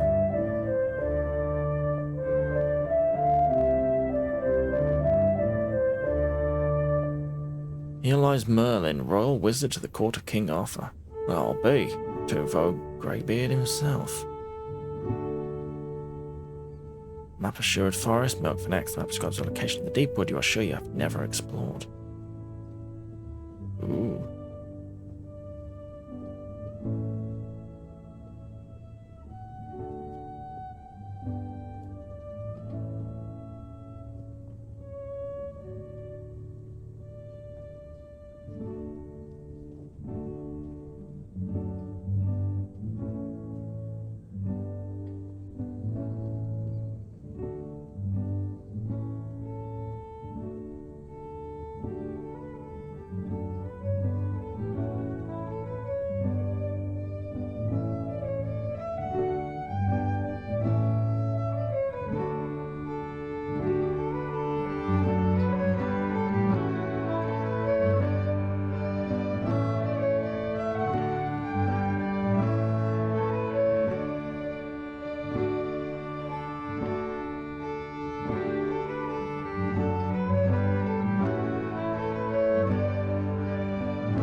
Dungeons. Okay.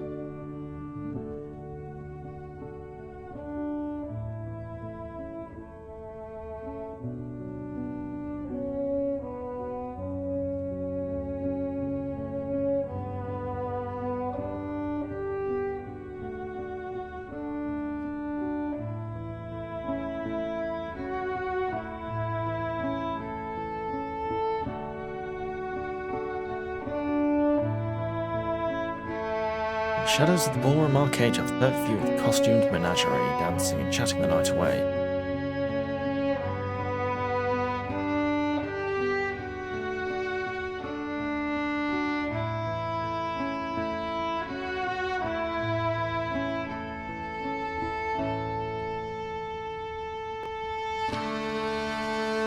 A corpulent man in fries up and sit by the staircase steadily shoving his face to scares at black bread laid with cheese and cured ham.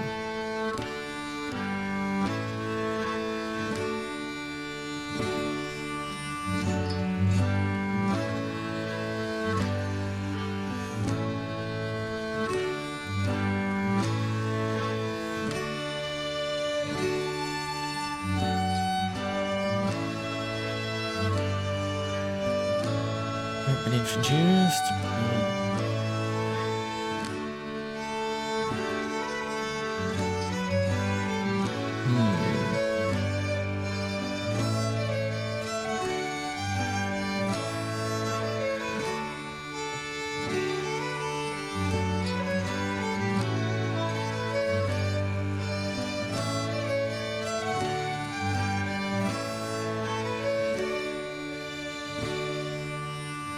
Lord Graham, Lady Graham, deal of the Haberdash, was in London.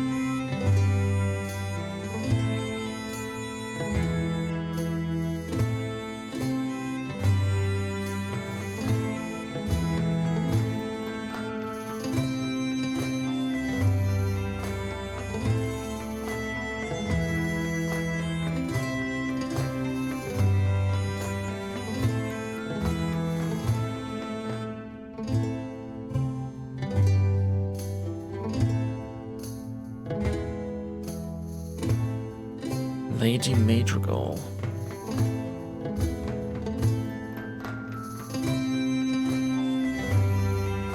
Ask for news of daring do from every body passing my door. They make the sheriff look like a fool, of course. Just sounds so romantic, living in a magical forest. Okay, do we expose ourselves to her? Yes.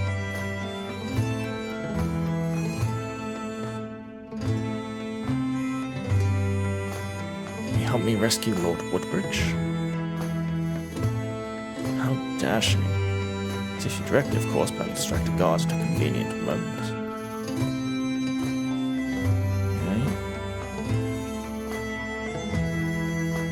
Okay. Statuesque blonde woman wearing furs, Celtic jewelry, her skin covered in woad designs. Ooh.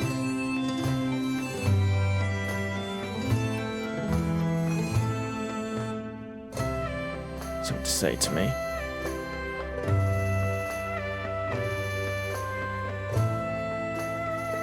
this Robin Hood, if he or she truly exists, fights the good fight. The English are not known for the fair treatment of their subjects, but it is only proper they receive a kick of the hands from time to time.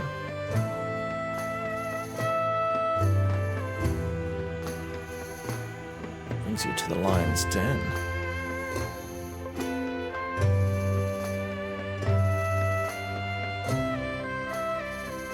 Sheriff's a pig. I'm here on the invitation of this Prince John, but in truth I came to access the English capacity for destruction, and it is great.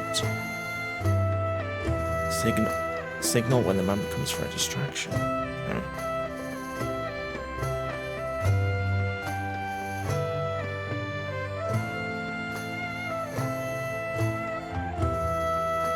Kincaid McTavish. Away from home.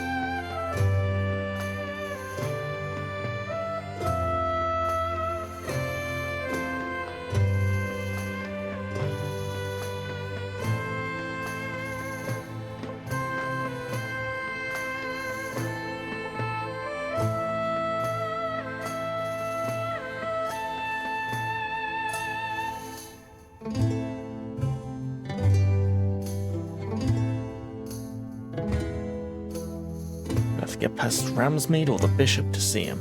If I clumsy off from the horse, you give the signal, there'll be custard everywhere. Okay.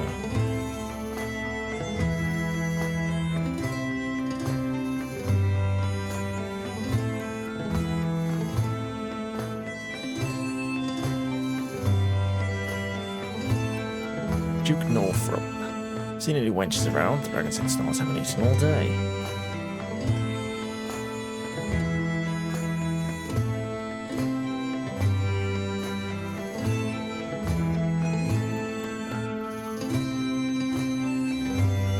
Glorified bandits, nothing more.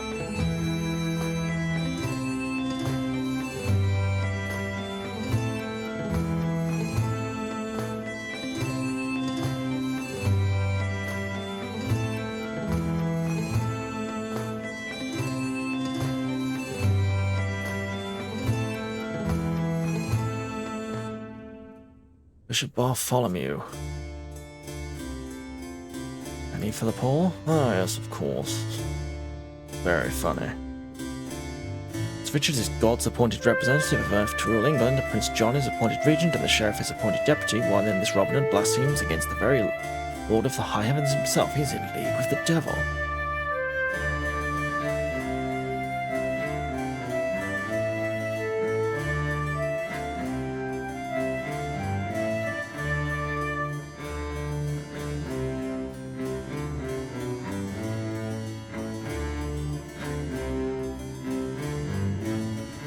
Arcade.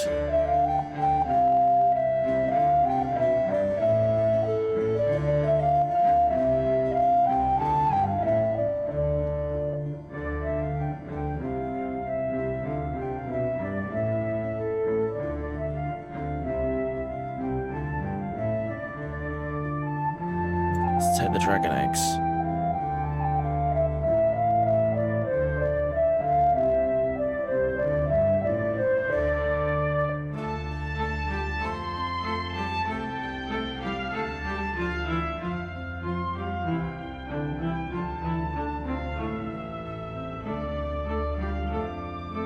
Small tumbler vase of flowers against one wall.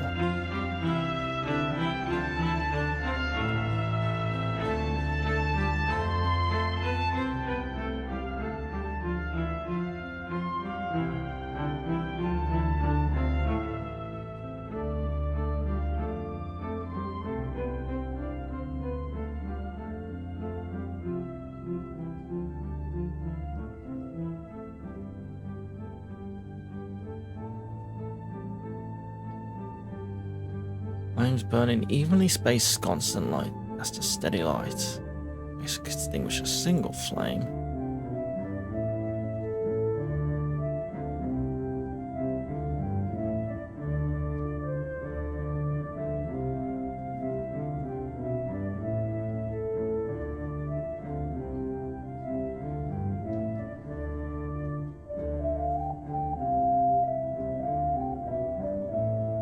Where was the secret entrance?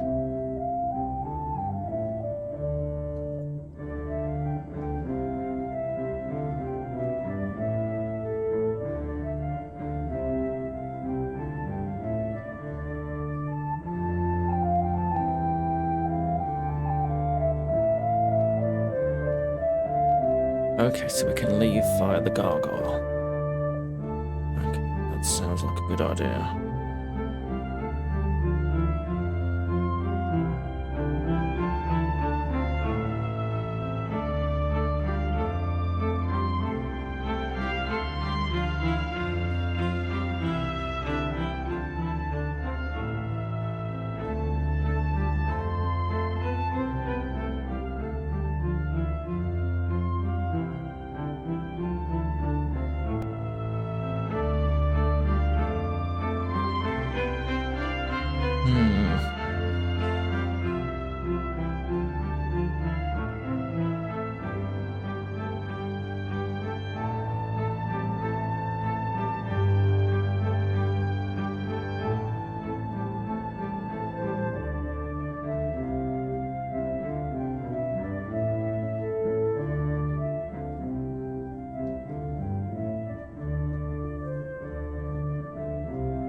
Stand by the chapel.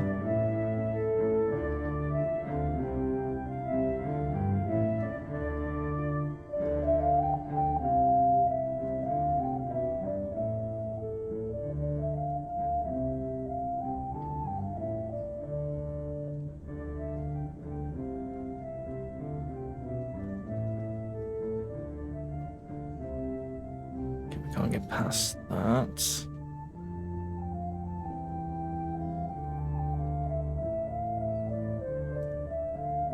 Okay, this is where the sheriff's gold is. Right.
Dragon and unicorn. The chef clearly has a lofty opinion on his hunting skills.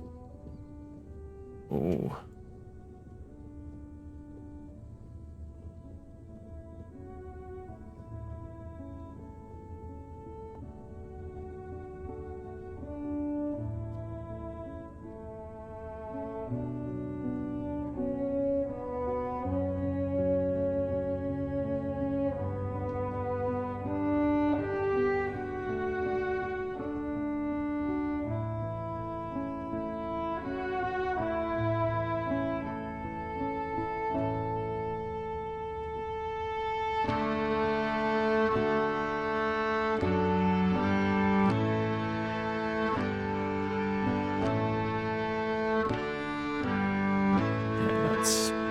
Gold somewhere.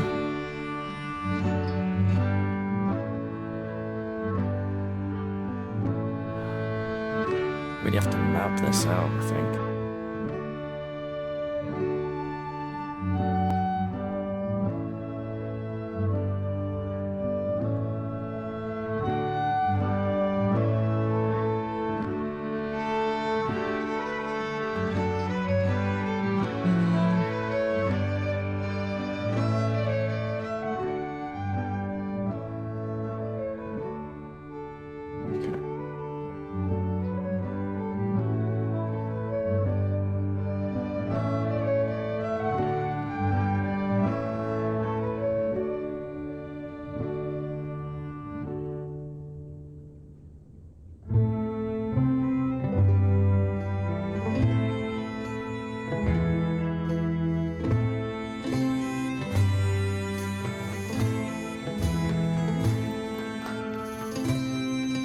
any progress on fleeing Marian's father? The money you secured for me has not gone to waste. The guards beyond the wall will arrive, and there's a coach waiting to take me to safety just outside the castle walls. We just need to get him out of here. Jeff spares no expense. Robert moves as he talks, keep another guest between you and the sheriff. Better mingle or it'll look suspicious. Search will move from group to group and don't meander across the floor. The sheriff will feel obliged to talk to you. So I'm being watched. We leave together will seem strange, but some of the other guests might help you escape once you've accomplished your goals.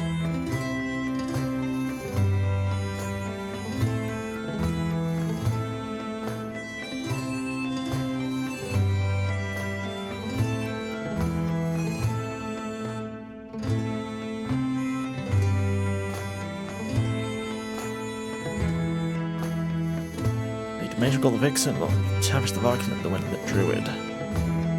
Okay.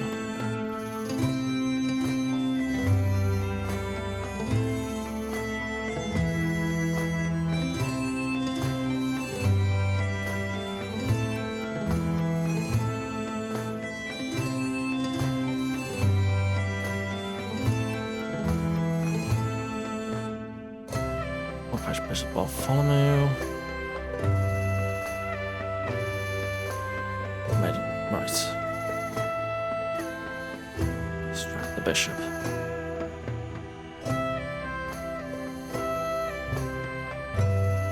Okay. After Lord Woodbridge is open. Slender man grey hair, shoulders are slumped, his back bowed. He straightens at your approach, his eyes light up. That word I dared not hope. Can we have a way out?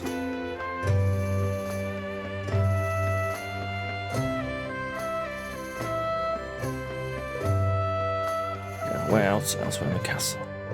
Get to the ballroom entrance. Stand straight, Rob. Lead the way. You, Lord Woodbridge, quietly leave the ballroom. Okay. So, guess up to the prison.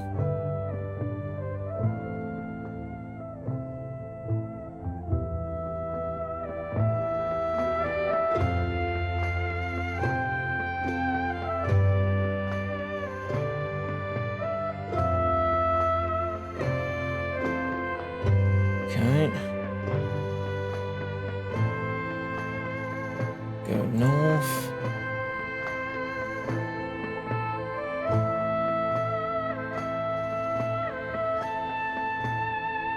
We've got some grace.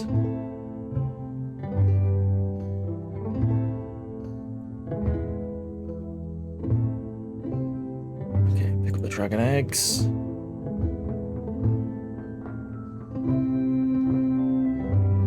Gold.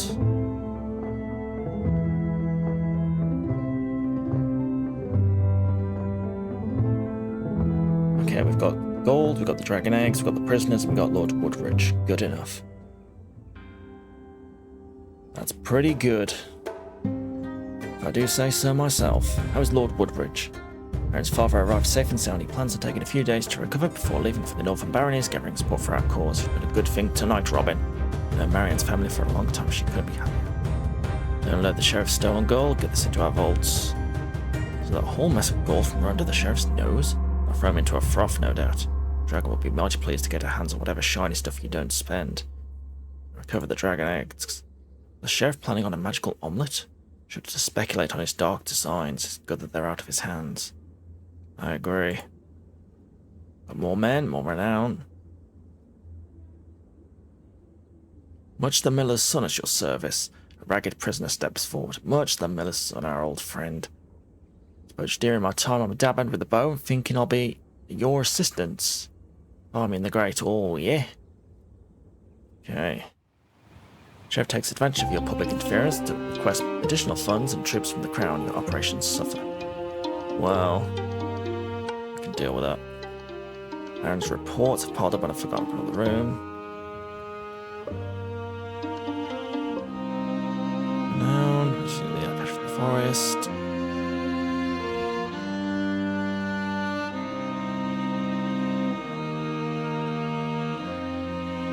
Okay, winter. You and Marion continue to court as the weather turns and leaves fall away. There's an unspoken understanding that with the life you lead, time is not on anyone's side. The night sun drifts towards the new year and there is a mounting tension in your walks and talks. Even through the blustery turn of the seasons, your influence extends beyond your borders.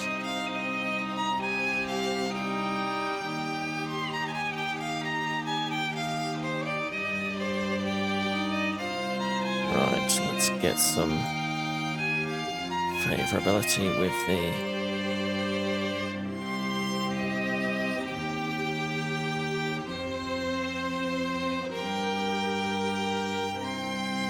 ability.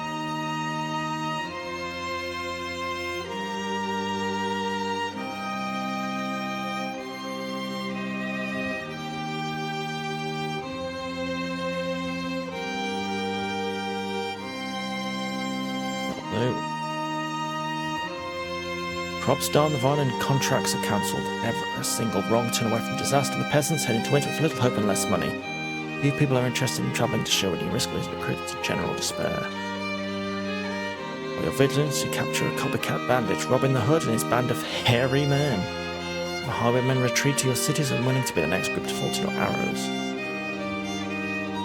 Church economy has come to rely on plunder from the Holy Land. When the expected shipments fail to arrive, there's an outcry and calls for more troops to protect Crusader plunder.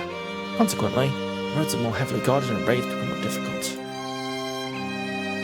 Sometimes the best vacation is a staycation. Your work reminds the fairy lords of the wonders of Sherwood. They share their discoveries with you. Marianne coordinates the raids, makes sure everyone has warm clothes and their fingers or toes are lost to frostbite. Season, your men rob the sheriff of 1,100 gold. Winter comes to Sherwood and the great trees of the deep wood bow beneath the weight of ice and snow that blankets the land you war against the sheriff. For war it is in truth, following the bedlam of Halloween, slips and skids on the growing hoarfrost. Stumbling at long last to a blustery, shivering halt. Cold wind blows through the trees and you find yourself once more on the trails around your home. Palamedes meets you on the path with news. The base construction. Salam, Robin. The smiths have arrived and the smith is in full working order. Even now they are turning out high-quality weapons and armour for our men. As for the battlements, I'm happy to say they're much improved, ready to shrug off blows from catapults, trebuchet and ballista alike. There's far more to this tale than remains to be done, Robin. Get more men and more gold, but I assure you the results will be only to your benefit. Rosalind and Much are screaming at each other in the middle of the trail. It's not what I'm saying, Much pleads.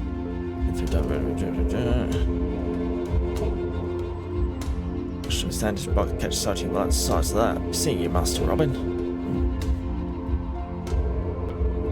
No mail. Okay, we've got a load of gold.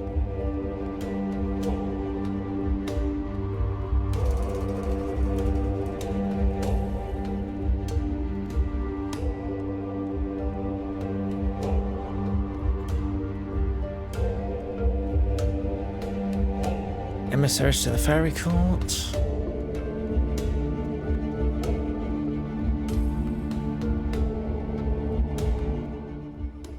But it takes place by the light of the new moon by a clearing not far from your home. Your path to the meeting is lined with low white wisps.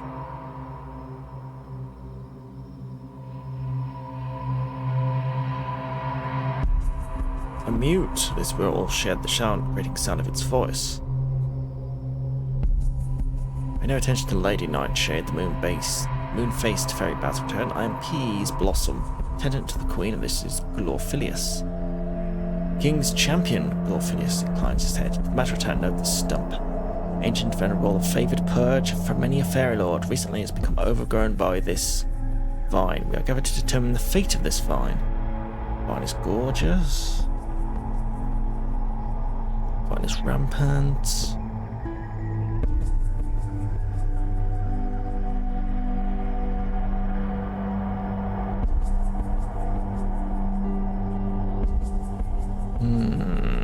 Who should we go with?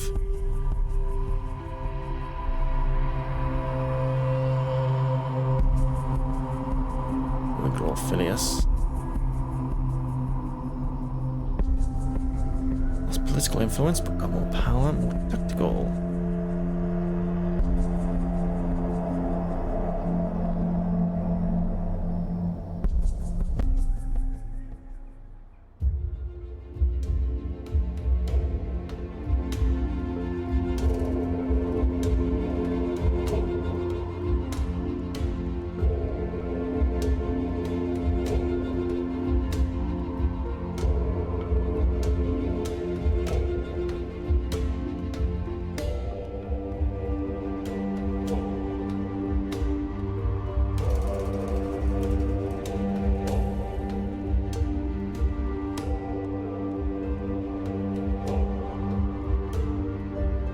Society is slow to change by your influence. An example, you can strengthen those factions. Let's see hope in the new and different. To influence the church requires 7 favor.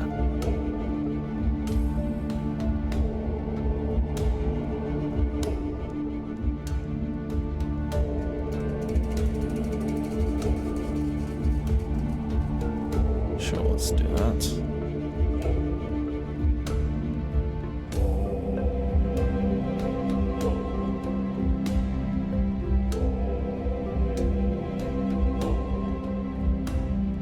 Children are drawing in one corner and several men discuss the season's next plantings. Many for today's meal has not yet been posted.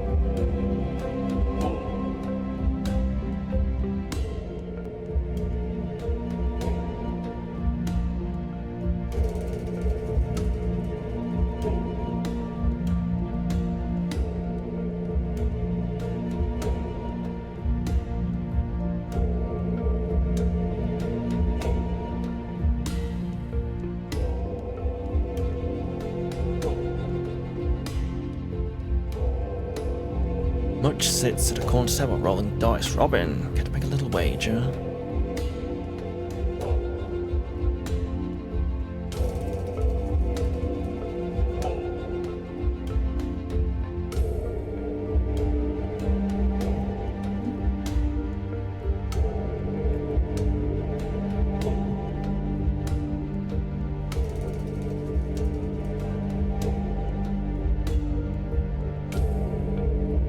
Things change around, but I'd say it's a sure thing. As to the amount, whatever you can spare. Give you 1,000 gold. Yeah. Go for it.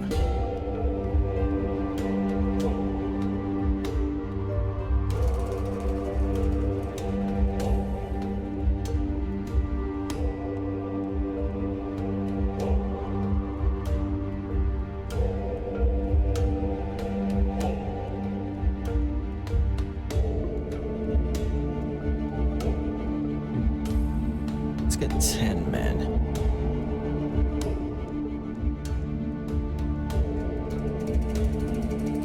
Robin Hood, the man near, falls off the bench. This is marvellous. Thought I'd have to wait all day, and so much cranberry juice can be deleterious to one's health. The man is unshaven, his vest holds too many pockets, and he wears a wide-brimmed, ill-filling hat. So it's Sir Robin of Locksley Farm. Mr. Jones. What'd you first now happen to be Indiana? Independence, actually. And Bob said, my parents had high hopes for my sense of self-determination.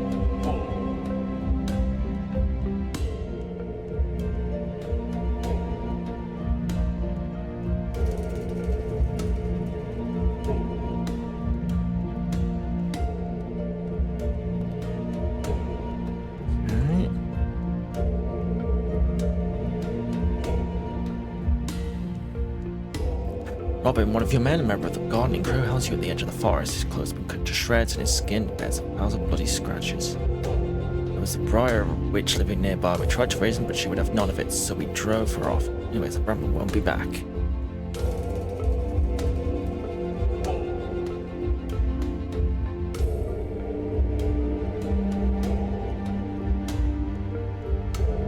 But I call her Zoe. She is a Side princess. We're in love. Zoe takes Willie's hand. Just bringing down the raft. The fairy caught upon us. We need help getting away. Willie ignores Marion. Somewhere beyond the forest where her parents can't find us, at least until we can be married.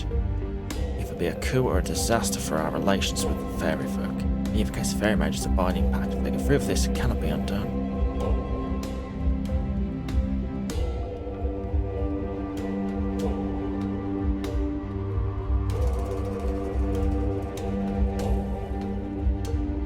Some renown, I guess.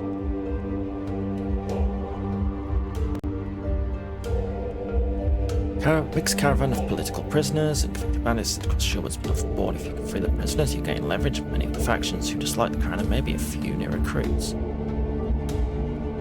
Alright.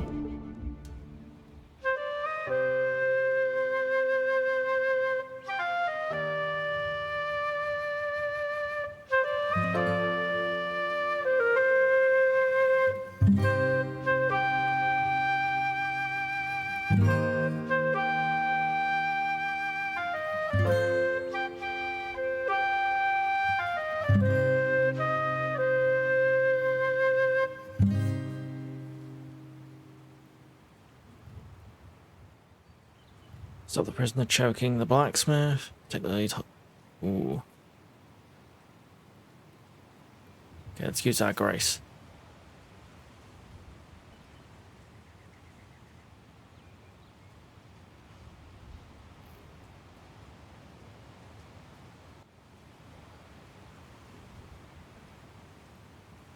Named Grayson Black. I'm an avowed murderer, thief, braggart, and drunk. Uh-oh.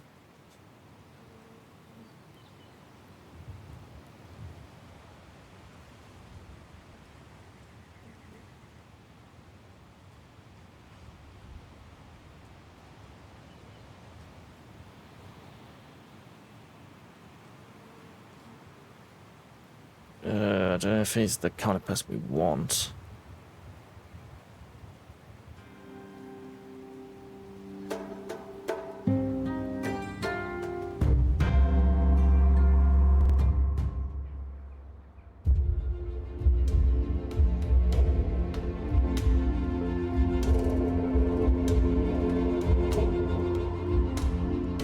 Okay, that's the Maida saved. Very good.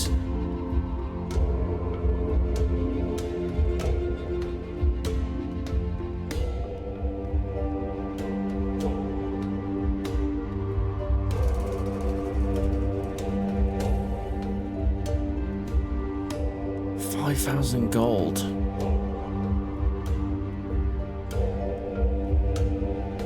That's a lot, John.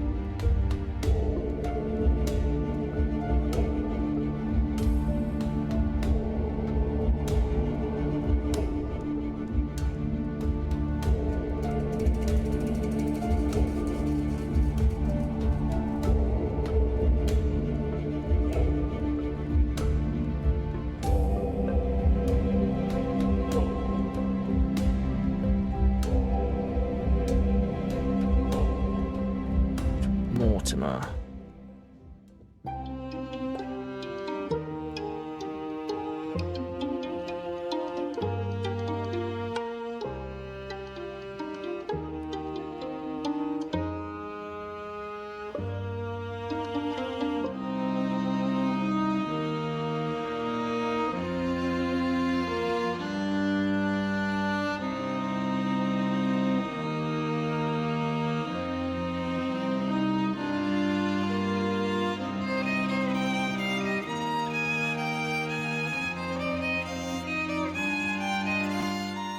Let's get him out.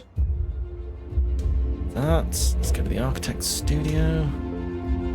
We need 5,000 golden.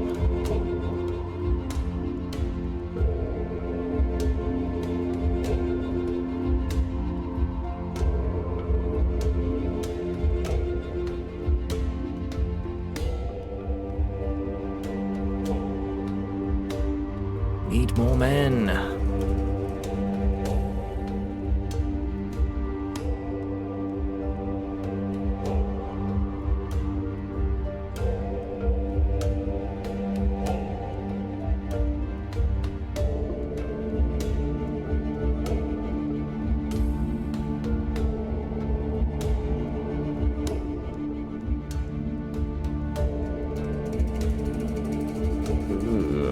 Bye.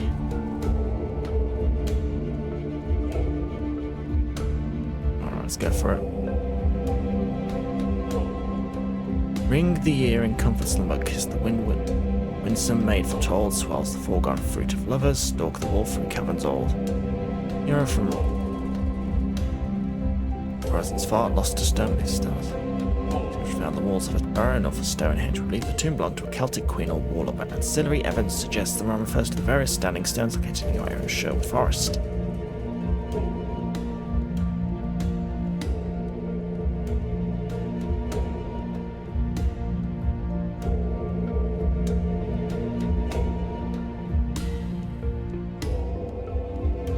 Right.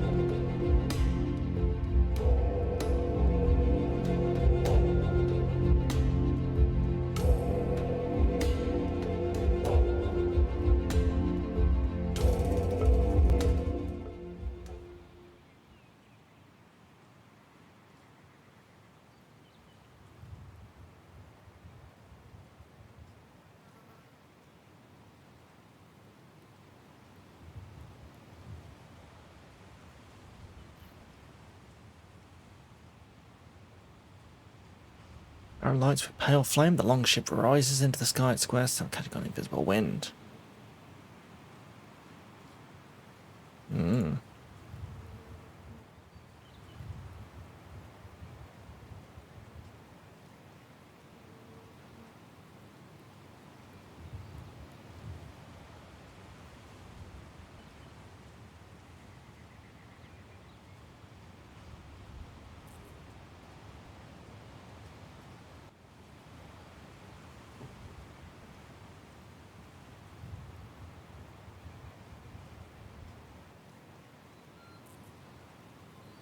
A gnome has taken up residence, warms a pot of coffee over a small brazier. Was even beneath bushy brows and gestures to a toadstool.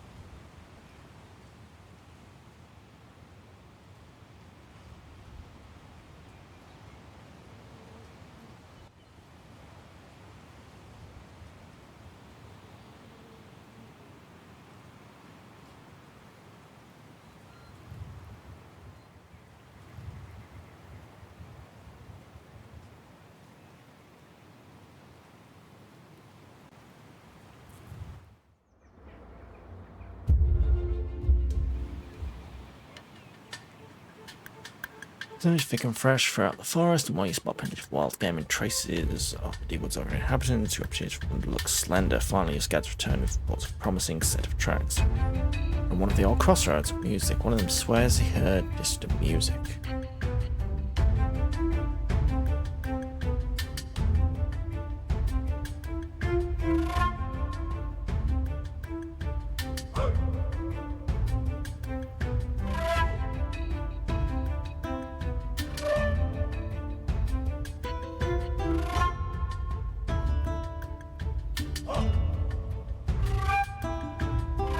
Follow the tracks.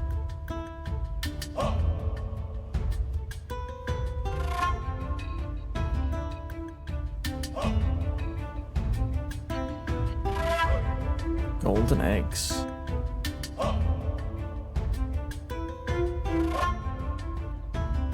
V5 fun, I have no quarrel with Englishman. 50,000 gold in that basket, if not more.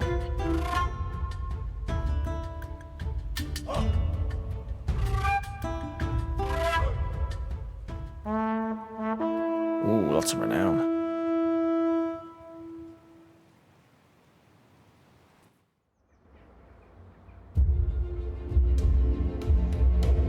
Sort the archives. Theodore and Nervia to the local monastery of St. Anthony's. Worries about the sheriff's frequent visit to the monastery's restricted library.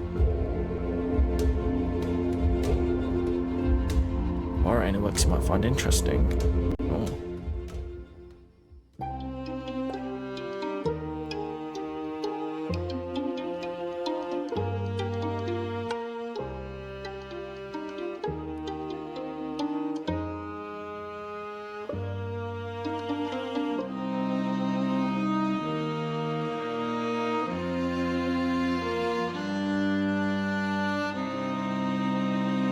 Brother Brendan, sewn onto the chest of his habit, rushes into the courtyard.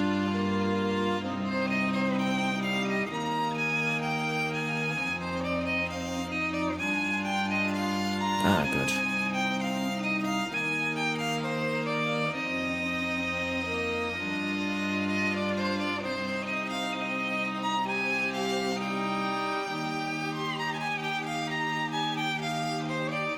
As in favour of free forest defence.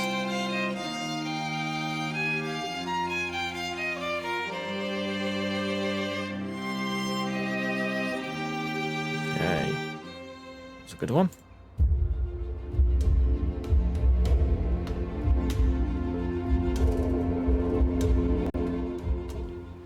And so he's pleased by the idea. Product tells you on the way to the off-site interviews, but whether or not looks like Palamedes is overworked, he needs the help.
Interesting. Liza.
Who shall we hire?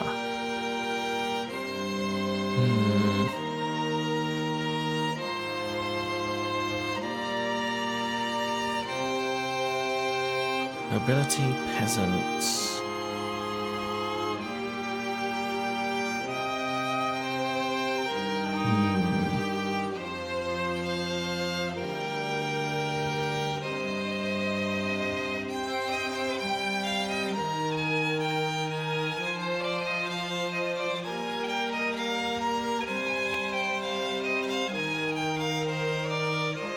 Let's go with the schoolhouse.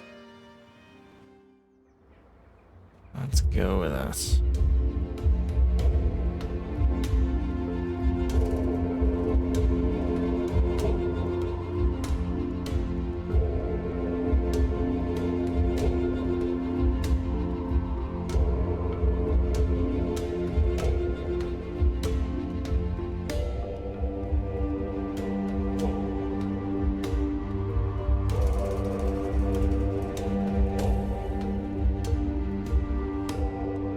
Hands are afoot.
We're here, the shadow speaks in your head, for Robin of Locksley and Hall of Sorrow promise peace and remembrance. There will be peace. When a council comes, we will lend our support. Without peace, there can be no memory. Without memory, there will be carnage.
besides gamble?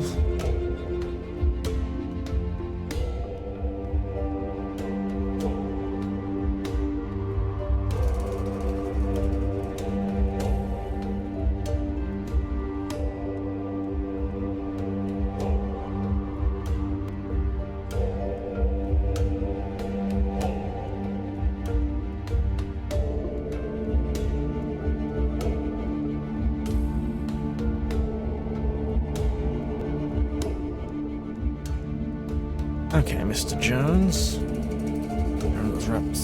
Rolls a map of the shard of America's purposes. You will no doubt aware this entire region is undercut by a series of caves and caverns, some natural, some man-made, which date back as far as Arthur's day. The caves are mostly hidden or blocked, but I believe I found an entrance here. Imagine the riches that lay forgotten beneath the earth.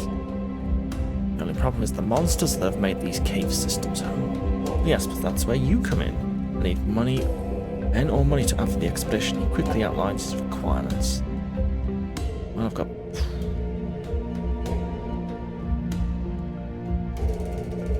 gold I can give you.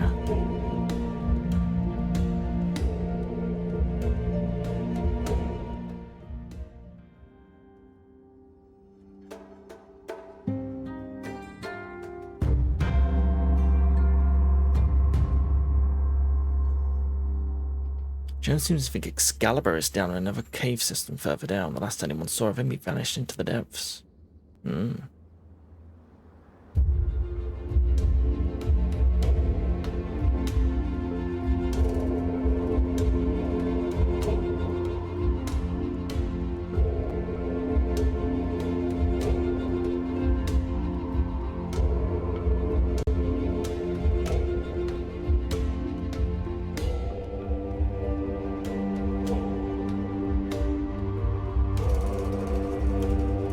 Spent some renown.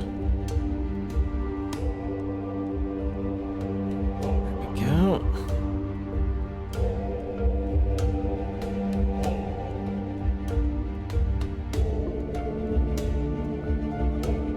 Alright, let's do banquet planning. December 31st, 1192. Remember the map you found at Merlin's grave? You have time to follow it through the forest today. Sure. Ball passed this way, large enough to feed my entire band. Mysterious cross-track, wide and smooth. Some manner of giant snake, perhaps. This map leads out over virgin snow. Let's go.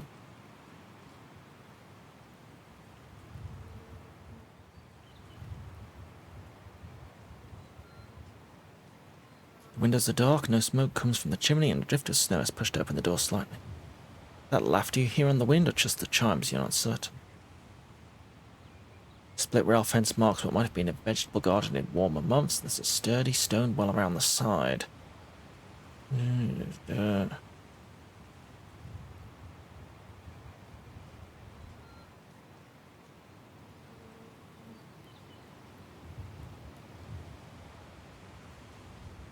Into the house. Round table, 2 chairs and a fireplace. There's a sink set against one wall, and the half-melted stump of a candle sits in each window.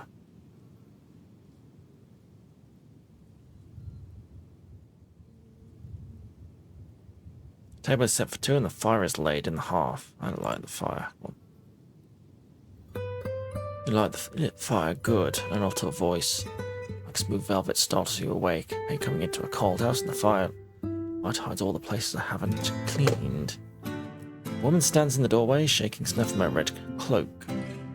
Hair burnished copper stumbles out of her hood. She wears a long red dress and spotless black boots. Before you ask, I brought scones for afternoon tea, but I do not have a grandmother. Little Red Riding Hood.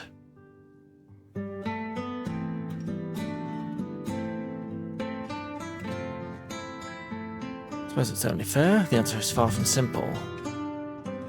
What do they say about Arthur? Chieftain of a hill tribe around 900 AD? Roman legionnaire? That would be a bit earlier.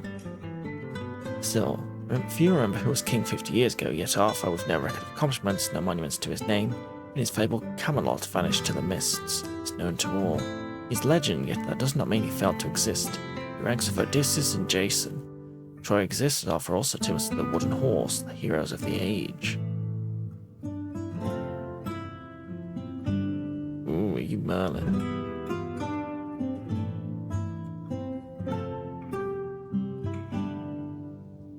First name only, common spelling, nothing affecting improper capitalization.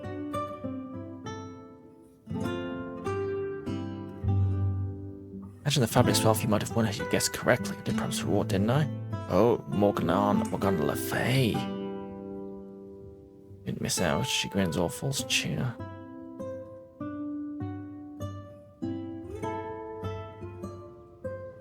Butter and jam? Certainly.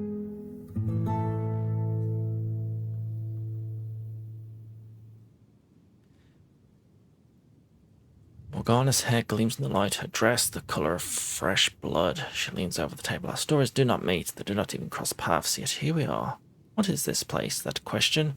Only you can answer. It is a step in your story, mine is already told.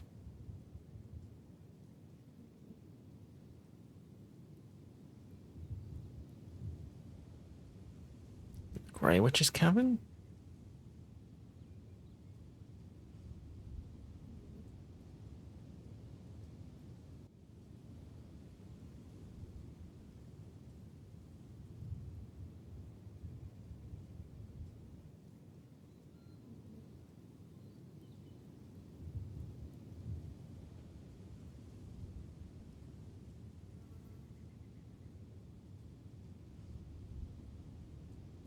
Let's have a look.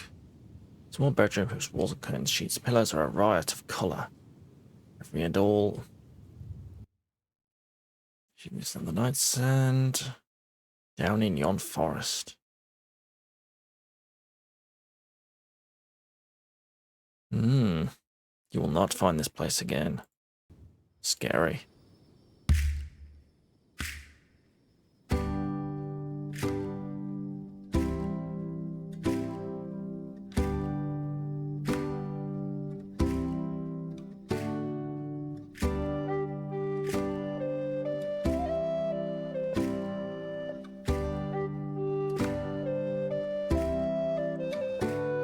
Whoever called you out has vanished into the crowd, but you do spot many friends and allies you haven't spoken to in some time. There's little John.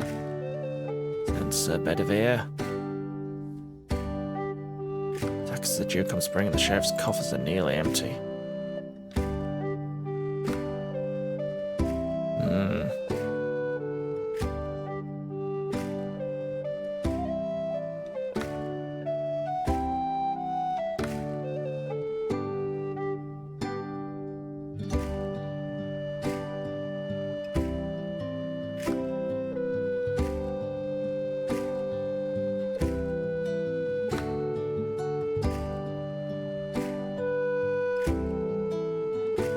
Watch the miller's son.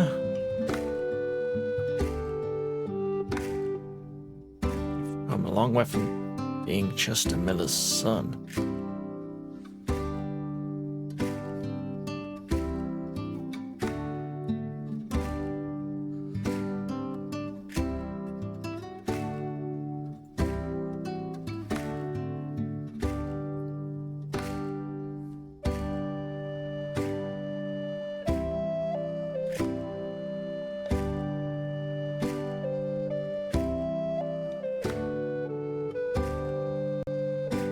Alamedes rises as you approach bows deep. Salam alaikum, Robin. Be welcome. It's a pleasure to speak with me, not about the same business, some business or other.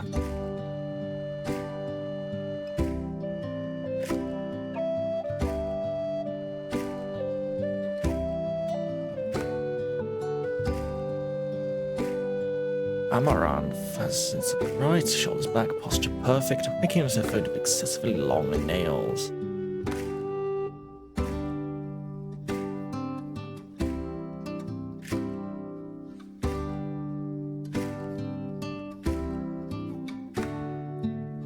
Preparations for the great ritual that might preserve us, render Sherwood inviolate. Fortunately, there is not enough gold in your hoard to save Sherwood. We must gather more and hold it tight, or the wonders of our world are lost. Sounds ominous.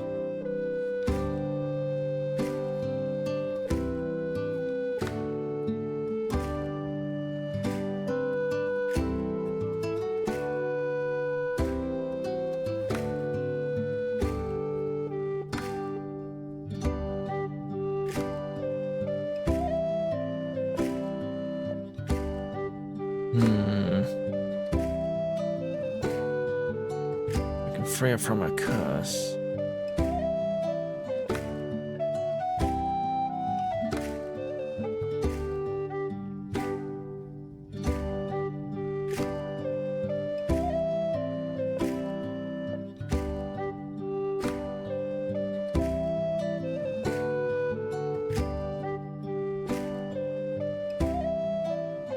Friar Tuck is here. Wonderful.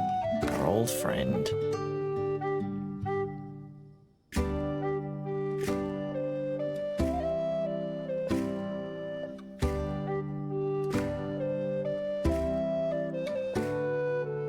So Palinor made it back?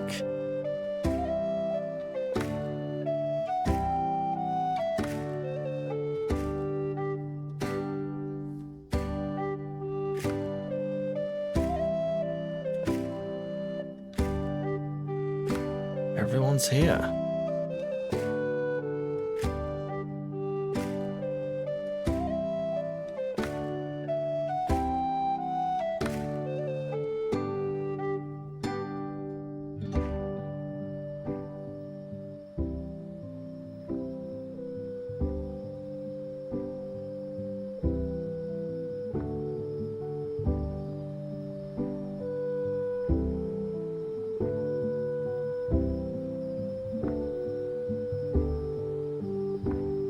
Oh no. I've taken Marion.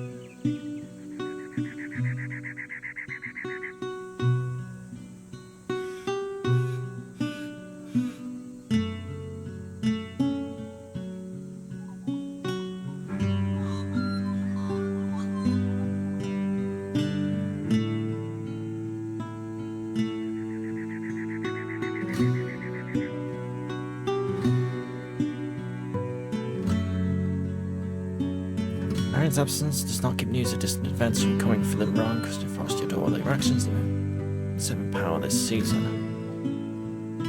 Okay.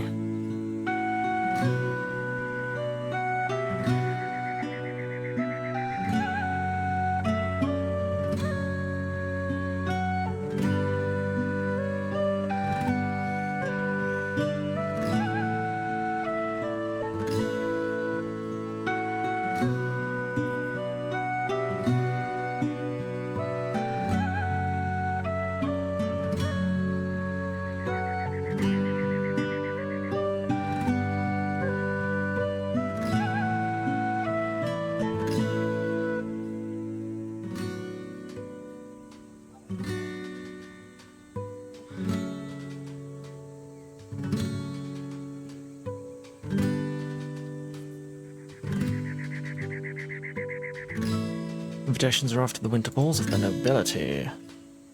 Good.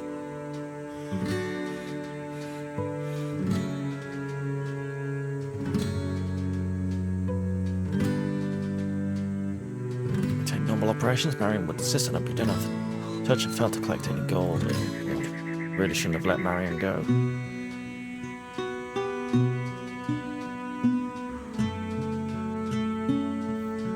Hunting Jonathan's.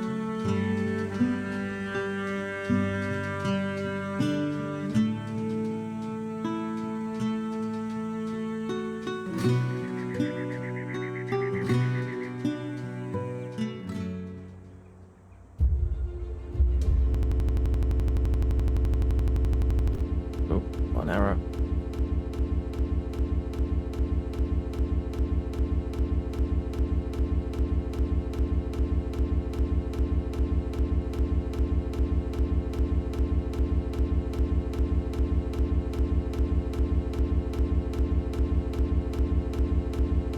Mail is a letter from the Archbishop.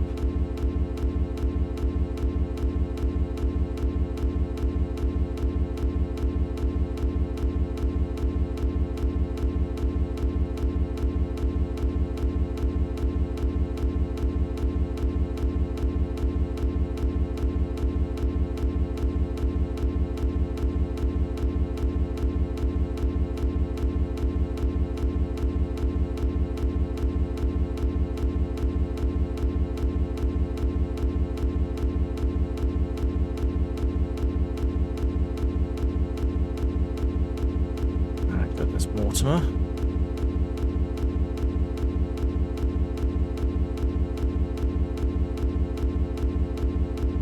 Is all well?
There we go.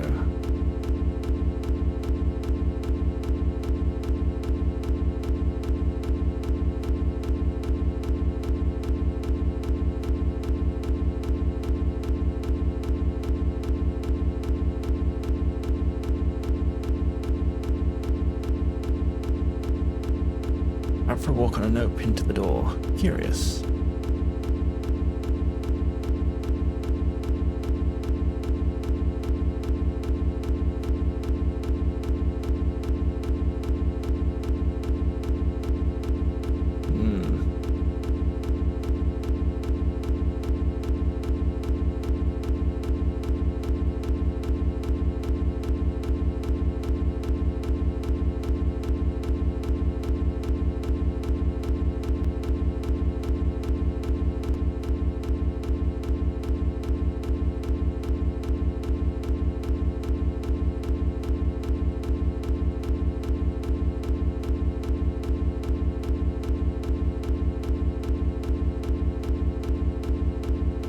Return the scenes an additional 50 men will join your band. That would have been useful at some point.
Track Molly down to the Sears Fountain.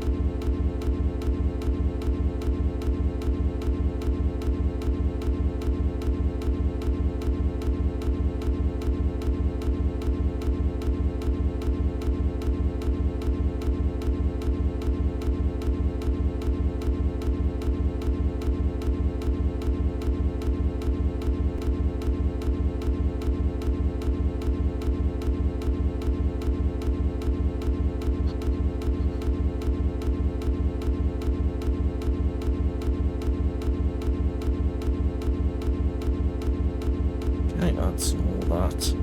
Influence done.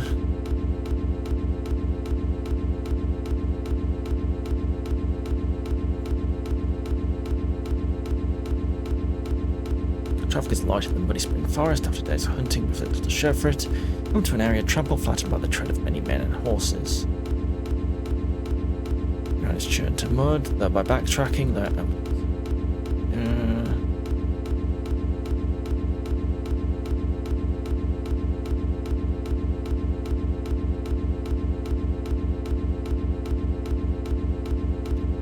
Crown Guards and a group of careworn crusaders. Fight between Richard's folk and Prince John's, if I read it right. After them transporting more than a little wealth to their respective camps, get in, get the goods, get out, no one the wiser. Well then, did they fight in this forest? There was justice to one side or the other, then we must support it. Fortunately, I can offer no insight into which is right.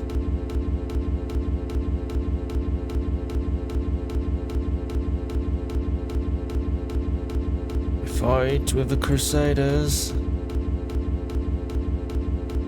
Remy the Black in service to King Richard the Lionheart, forming a secret resistance force in the north in case Prince John does not peacefully surrender the throne on his brother's return.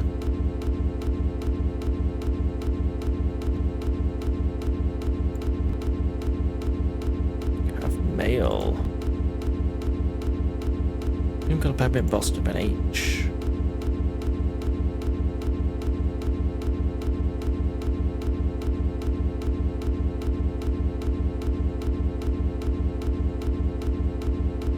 Humphreys Balderton.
To a border fence. Bill fresh painted, that's by a young woman. Brown and blessed by she's pregnant. She's doing introduction. Name's Beth. What does everyone? Yeah, what does everyone have names beginning with B?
Dr. Bradley sits on the log, studying his hands. It's all right, I suppose.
Odd situation. Don't really know what to do.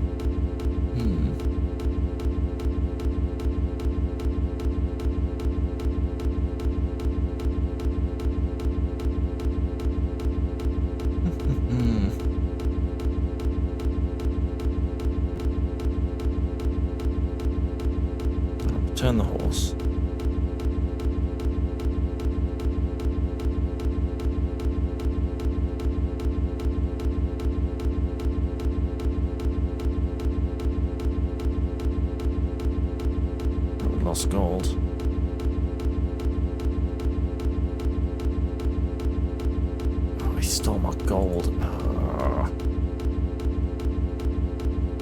I'm Sally, the woman announced without letting it word edgewise. Beth, my sister, married to Bradley, was one of your men. Which was wrong, but he also made a lot of money while I was with you. Didn't steal a horse, so I can join you clean to put my mind down. Either that or get married. She didn't smile and help since you owe me. Sure. An intimate dinner for two this evening. Interesting.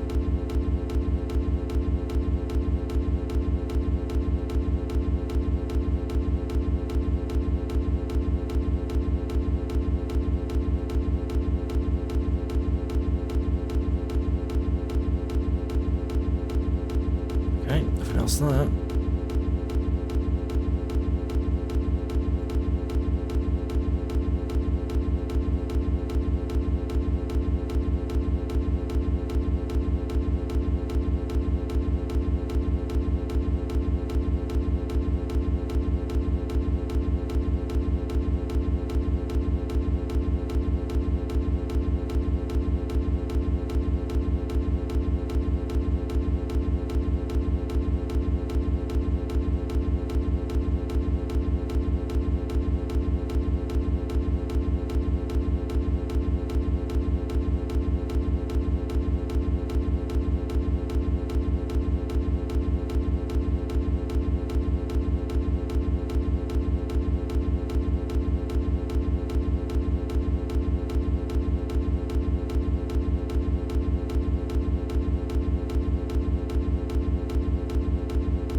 One from the water is there, at the other end of the pool. Mist shrouds her features in the ship. If it doesn't manage her back, you can swear she blows you a kiss.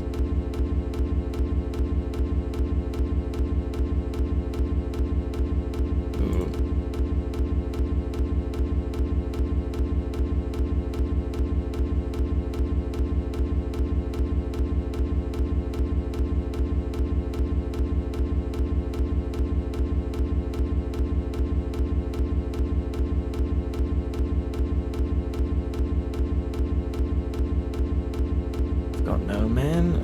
Can't do anything about that.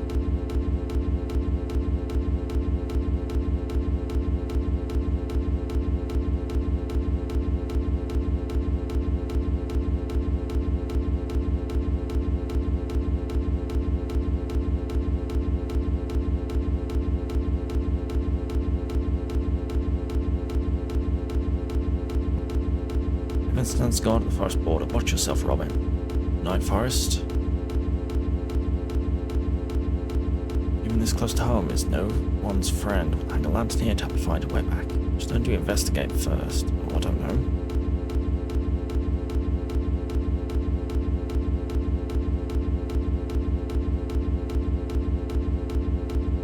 It's not that one.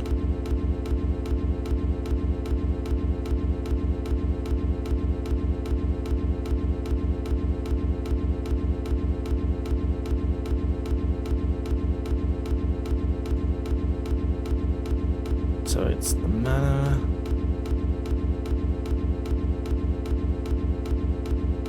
Ship.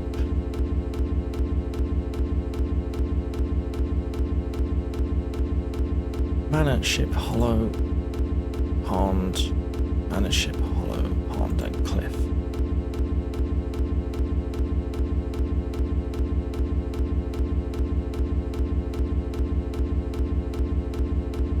On the narrow path up the hill, the top first tricks the night sky. The surrounding standing stones in your path. 5 pointed star between them. Man, bow in hand and cloaked in green with the delicate features and tapered ears of a fairy lord, kneels in the centre of the high hill. He is shackled by chains of mist, though he struggles to free himself and regards you with golden eyes. Kill him now, voices cry from the distant mist. Would you name yourself enemy to all that is good?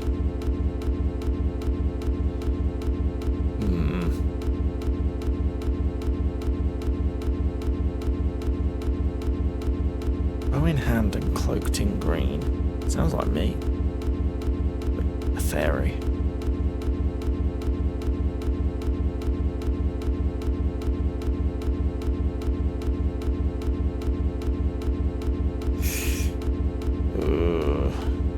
Yeah, I'm gonna free him. Hercules, Oedipus, Odysseus, Jason, Robin Hood. The man, this elfin knight, chuckles as he rubs his wrist. Flattery that I should be strung along that a litany of heroes dead praises you. And living, who am I? Against that august company, I am nobody. Reaches to his neck, pulls a cross from under his shirt. Introductions, you may call me Paul. Paul is not a fairy name. True, just name my shirts for myself upon my baptism. You chaptree in the mist. Crime of curiosity showed us not always shrouded in mist. What am I learn more about study for the standing stones, and yet for myself imprisoned? You a villain, the mist suggests. Are you a hero? We won't call them heroes, strivers, Robin. Rangers, paladins, warrior queens, you are the hero. We would be but boon companions, and lend our strong arms and our conviction to your cause. Your cause, trapped as I was, nevertheless witnessed events in the surrounding forest. What you aim to accomplish, it is worthy. Okay. I belong to a loose confederacy of strivers, the Rangers of Fendi. Or put out a call for these were to join us. These were to join us here in Sherwood. Okay. All of the Rangers of Fendi to pledge myself. Been gone from the world for some time.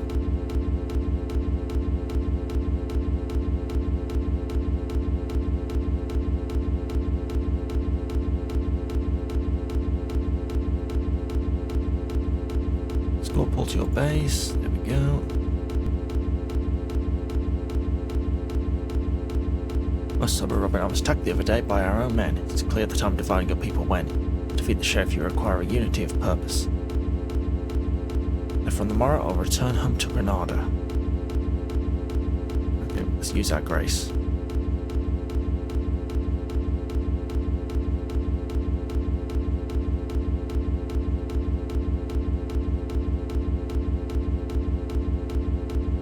We need men.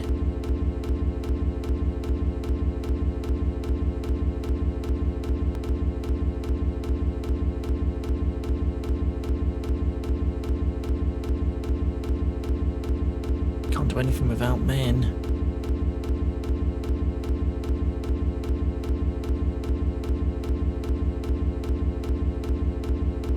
Buy some men.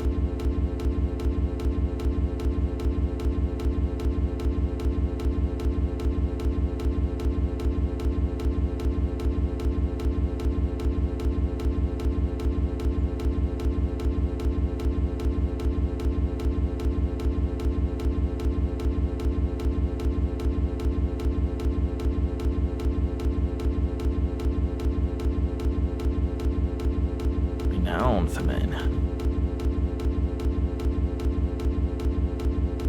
We get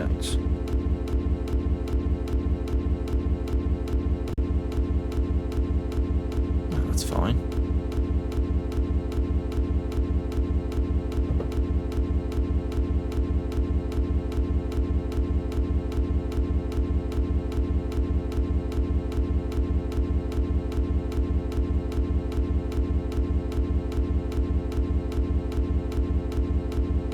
Right, now where do we go?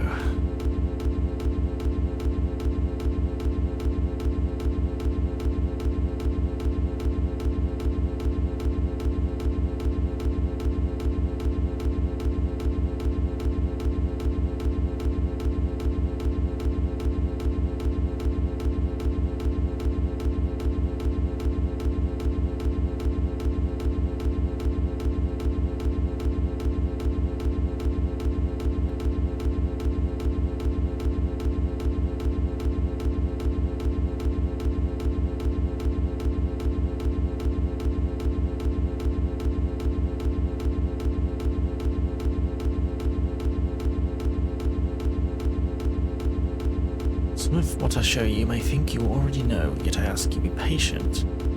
Amaranth walks at your side, for belief and knowing are often two separate things.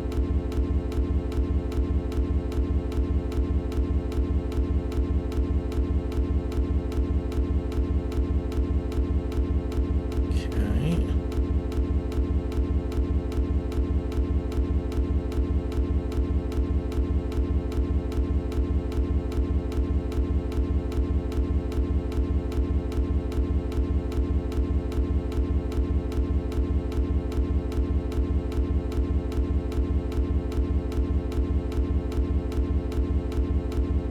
Robin, Paul greeting. I put out a call to the Rangers of Fen Deep. And we gave Mary Wren an additional 10 men we're talking about. Very good. Sons of Thermopylae, Sisters of Smoke and Sand, Paladins of Bright Dawn. Ethiopia, Christian warriors of unimpeachable honor that principle inspire the masses to join our cause. Okay, sure.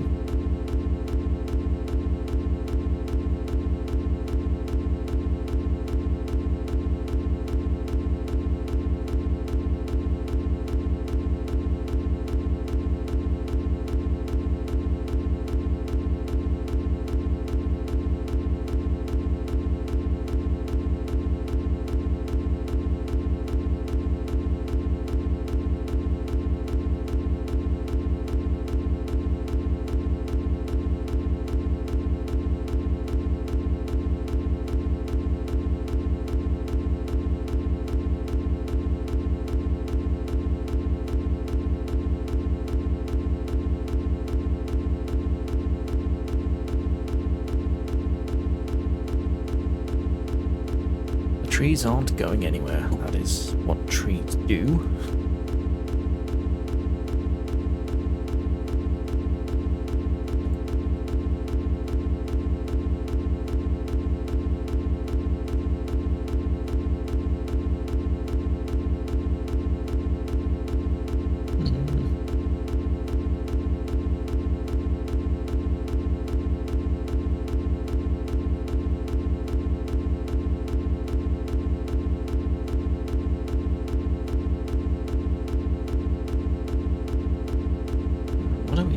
Here.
See where we're supposed to go.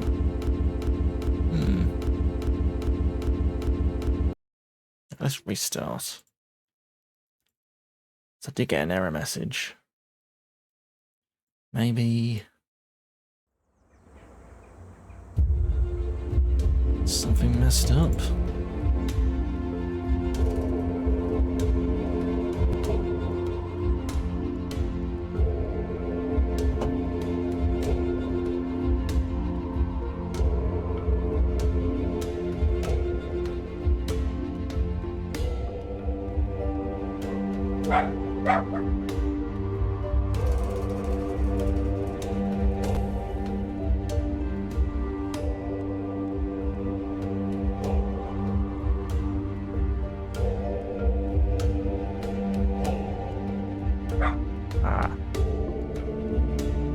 Dog is given to Hubba, but what comes will not be easy. An archery tournament before I took Genuflex on his way out of the chapel and takes her arm. Walk with me. If you want to see this, he passes you a notice. Oh, it's the classic archery tournament. greatest archer in England, a golden arrow from the Lady Marion herself. Marion? She's alive? Hostage to the Sheriff Eye. The spies in town have confirmed it. Whatever deal's made with the Wisps, she's in the Sheriff's hands now, Prince John's. We do, but think, Robin, he knocks you at the head of his knuckles. It's obviously a trap. Get her out, never you doubt. The question is how?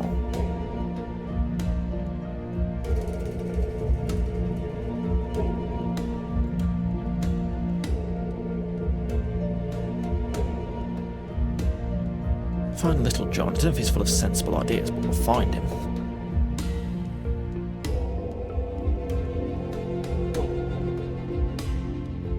It's a trap, plain and simple. I'm guessing you're hearing that from a lot of people, but it's worth repeating. Sometimes you're too clever for your own good. There's no sense overthinking things. Going for everyone, no tricks. Our archers have the advantage of the open field. If we look, one of those arrows will find the Sheriff or Prince John. It's true.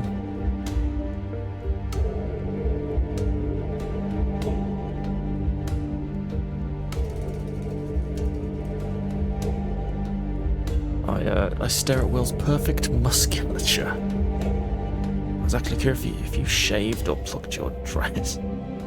It's cold out here. I'll go, of course. I've been thinking about it. I've come up with a perfect disguise. There'll be archers from all over the kingdom come to compete for the crown's favour. We'll just slip you into the entourage of one of the lords friendly to our cause, McTavish, perhaps.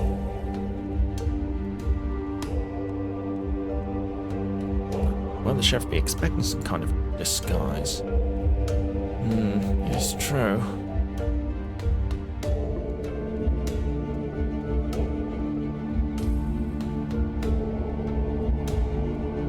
Appearances can be deceiving.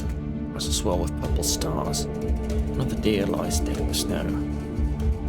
Here there be dragons. She stalks down to kill and casually slings carcass over her shoulder. We'll eat later of this archery tournament. You go, fame, fortune, or friendship, do you not?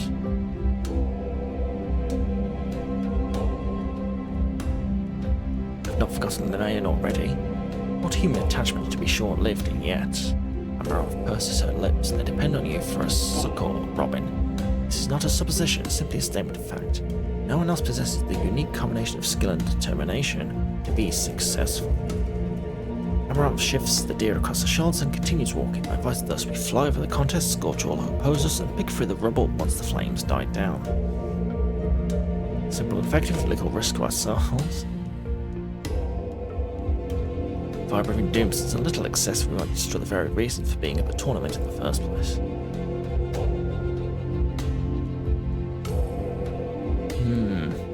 She's unlikely to be killed outright.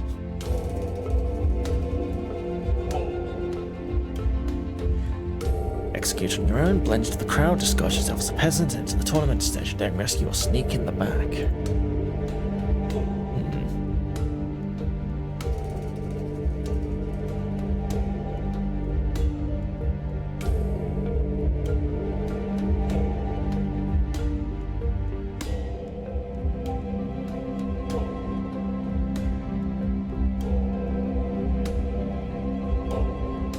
That sounds good.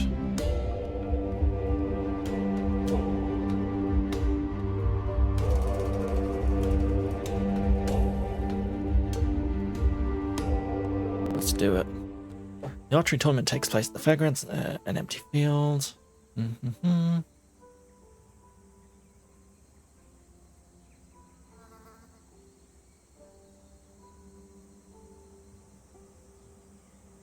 Oversized ballista is positioned near the edge of the tournament field. Let's move.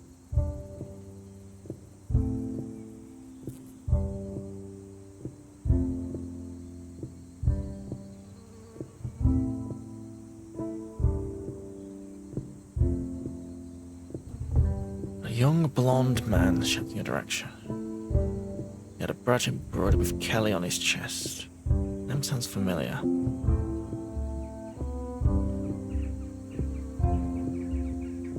Your guy of Gisborne. Ooh.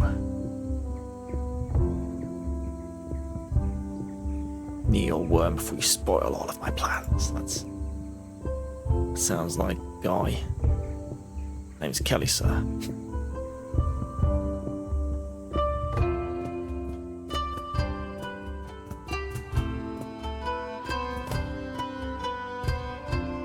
Way to the grandstand. Let's look at the tents.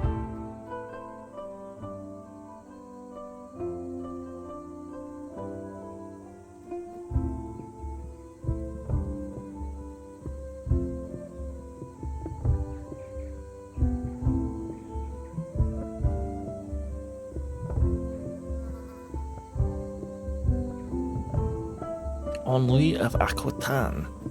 Must be Robin Hood.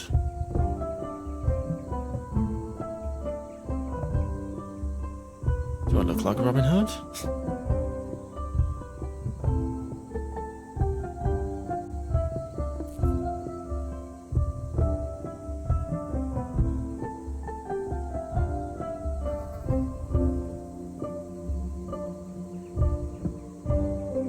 Quite a collection of bows.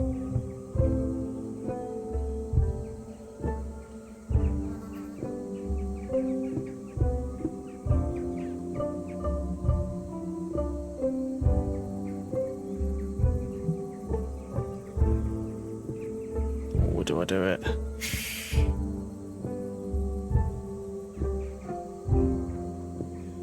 Let's do it.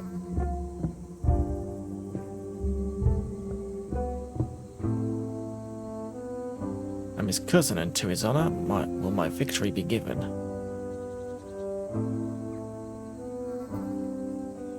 What do you think of the other archers? Clara McTavish.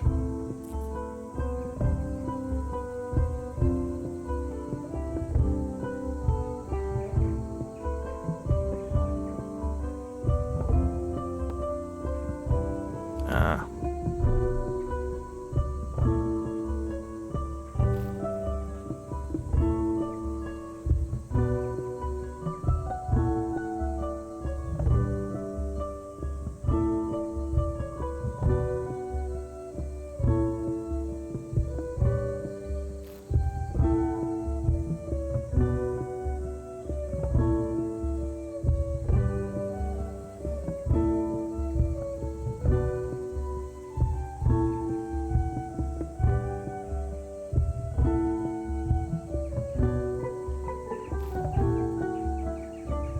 Why join your band of merry men and women after the tournament? I've thought that I should be betrothed to some boring old man back home, but that's not what I want in life. Sure.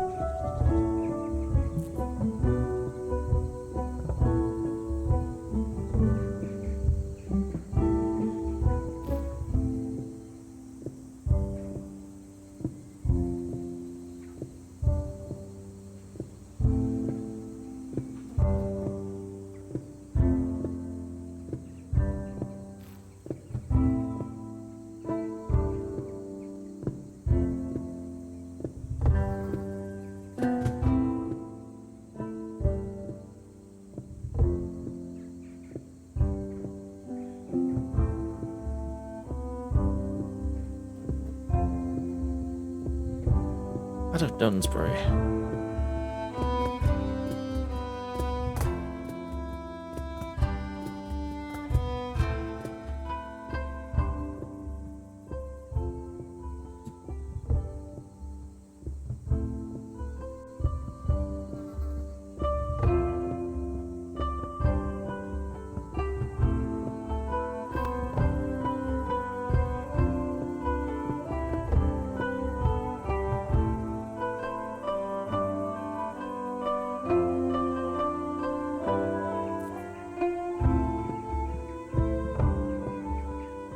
Do a double take. Sir Pellinor stands guard by Marian's side. He gives you a broad wink and points to the sash over his armour. He's one of the Prince's royal guards. If you can get away from the tournament, you might be able to get Marian out after you. Second place, Prince John continues, clearly joining the contentions. This silver arrow crafted for the occasion.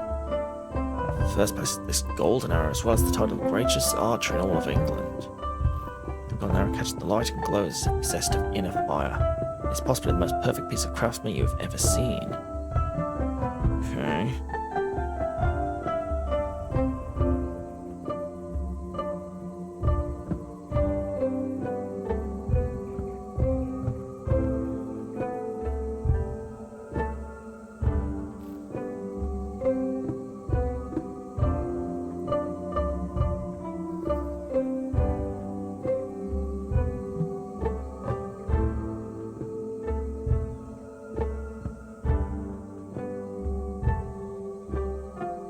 Vaquitan. Flower of Tarish will compete with you for the Golden Arrow. You're forced to admit that either which might be your equal under ideal circumstances.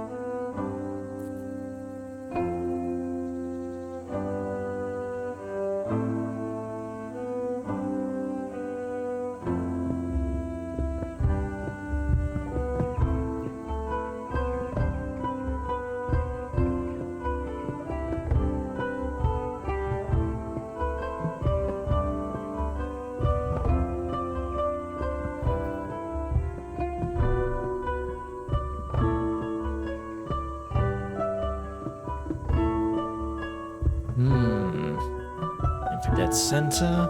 Aim for 1 inch out. Aim for 2 inches out.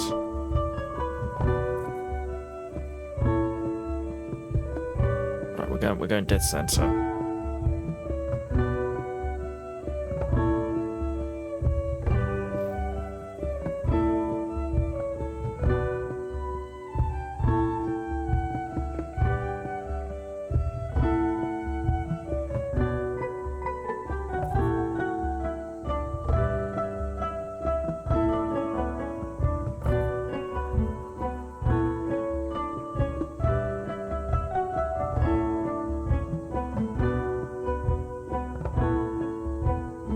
Let's go. Let's rescue Marion. Sheriff can wait.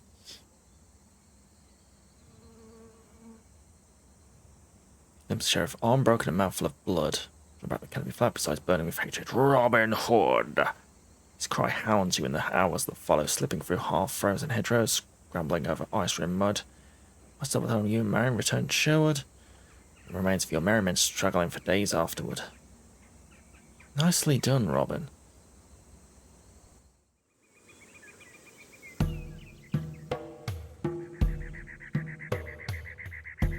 Messengers flying the Prince's banner arrive from Nottingham Castle daily. It becomes quickly apparent the Prince and Sheriff intend no more further disruption to their plans. Furthermore, words come from France. Richard is presumed dead, slain by an errant crossbow bolt not 50 miles from the English Channel. Okay, we've lost renown, but we've got a lot more men. Good.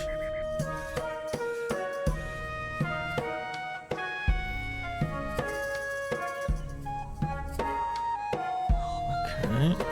Good. Aaron's return accelerates news of distant events from across the country. 17 power. Okay, I think we're getting close to the end then. 17 power.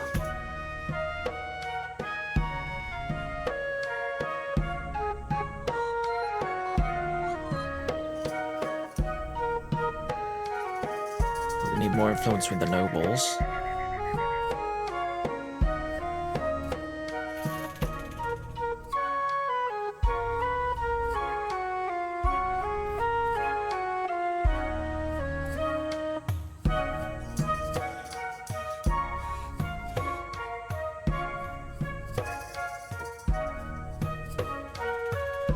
Ability, good.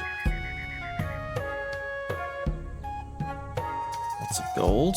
Very good. Good. Fall comes in the weeks following the archery tournament. A steady stream of recruits continue to find their way to your camp. Your legend grows by your mere survival.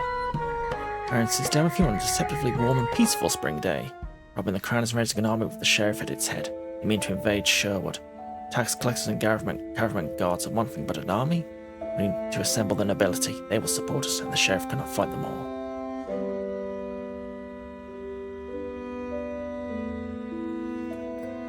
Nobles will assemble, and the crowned sheriff can be forced to the table, but unless we are in high favour with the church and nobility, I do not see us succeeding.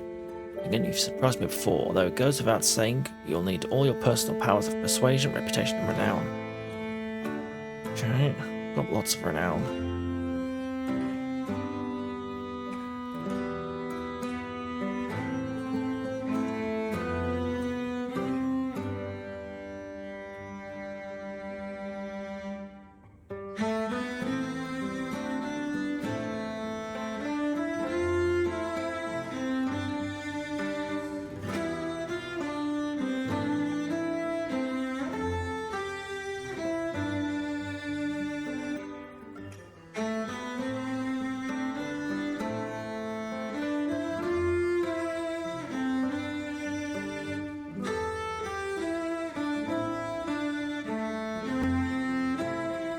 Time to send another group of men to train with the warriors of the fairy cults. Sure.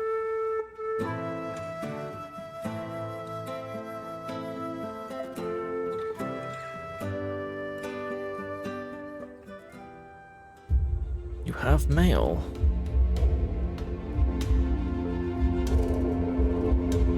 Henri of Aquitaine.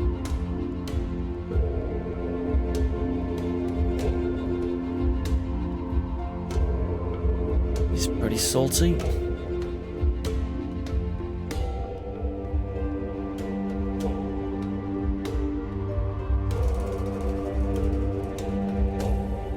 Marion on the back of a napkin.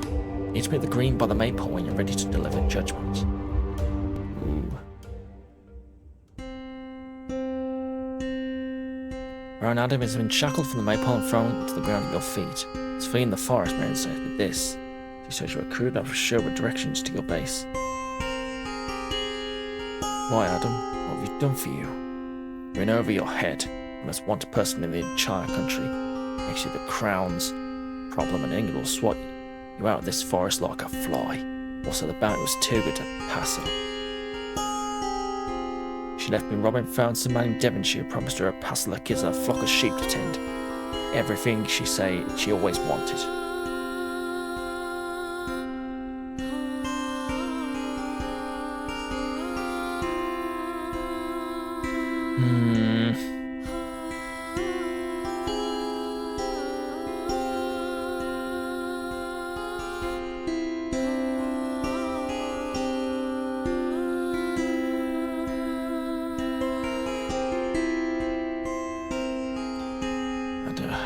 That's a lot of renown.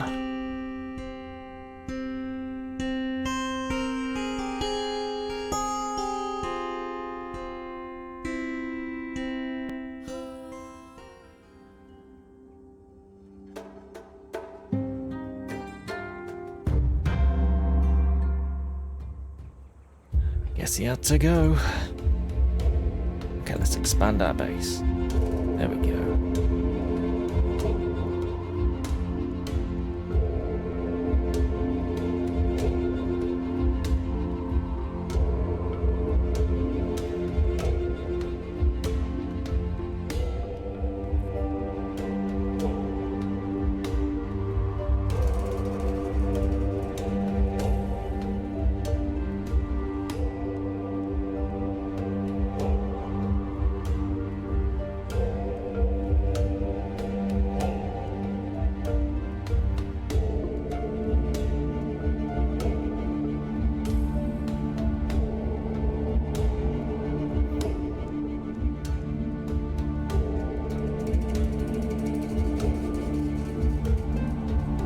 Diplomacy is the best option. We can't hope to defeat the sheriff and his army in battle. As I have ever indicated, gather the nobles to our side and let no more blood be spilled.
influence with the church.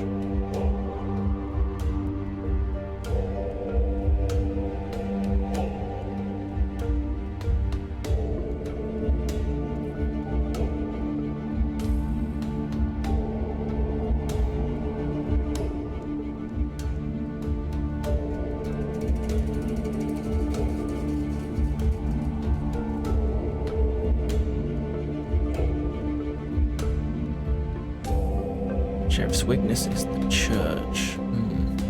See. Interesting.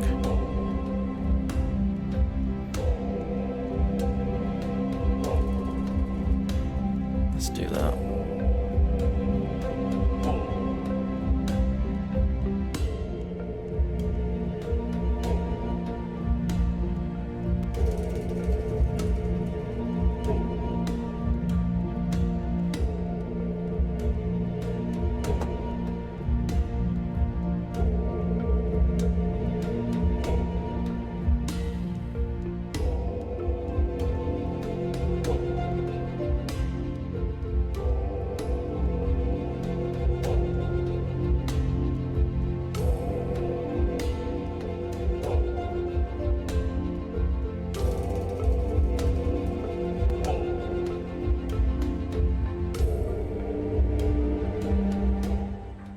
Step onto the green, a whirlwind whips out of nowhere, and the sky darkens, rendering thunder. You're caught in a gust so strong it almost knocks you off your feet. A sudden calm, and you stand between a silver man in white, crowned with wisps, and a woman in black, her eyes dark as the earth. Few things will cause my wife and I to join in business that is not pleasure. And the voice slips past the interstices of your ear directly into your mind. By knives of pain and power, yet this mortal you have done is not an accomplished to be lauded.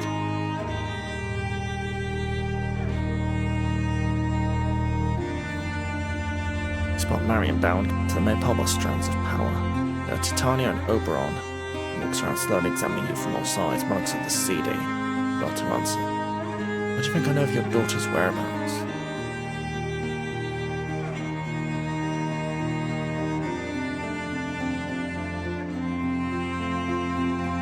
She danced with one of your merry men at our ball, and had gone far from this forest, Titania snarls.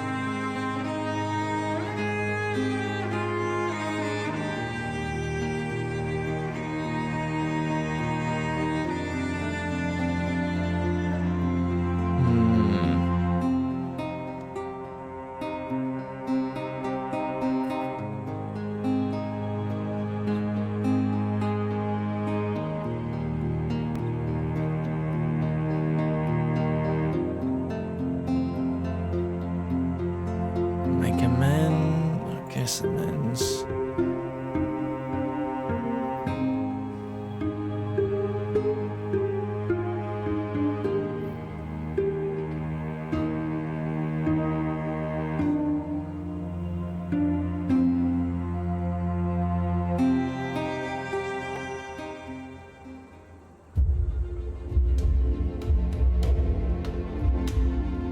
What do you think of Paul the Elfin Knight? Rangers of Fen Deeper, an exceptional organization.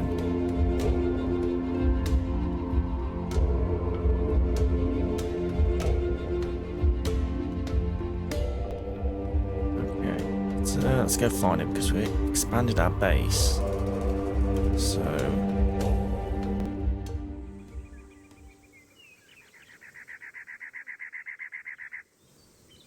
you might be able to give us some more people. Damn. Maybe not. Okay.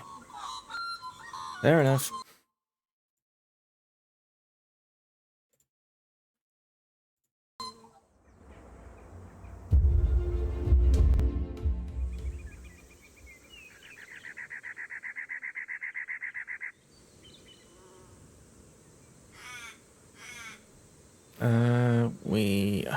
Let's get the nobles on our side. Yeah, there we go.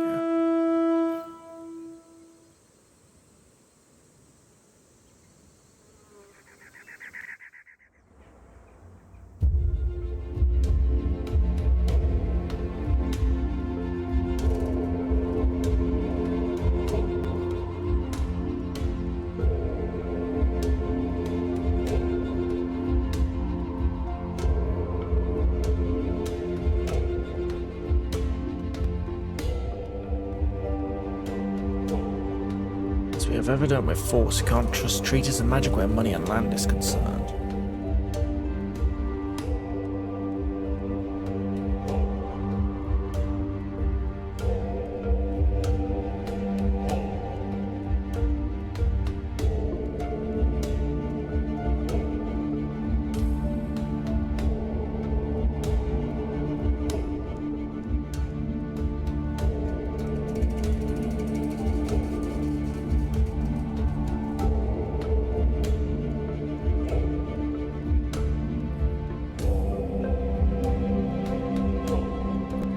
Good.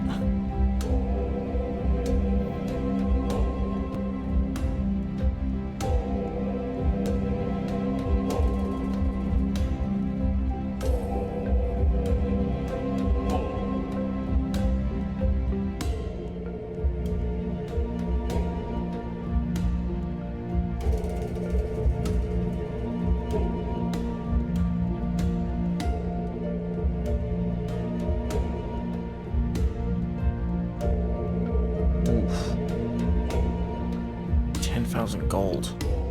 It's a bit much. Just a little bit too much.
War comes, my lord, we need men.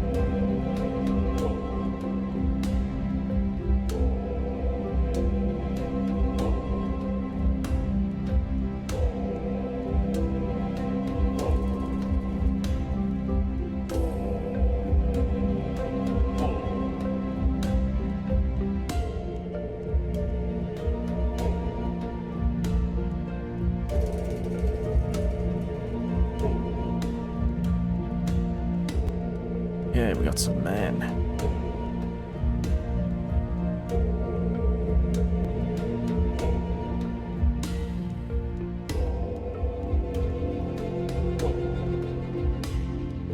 Let's do that.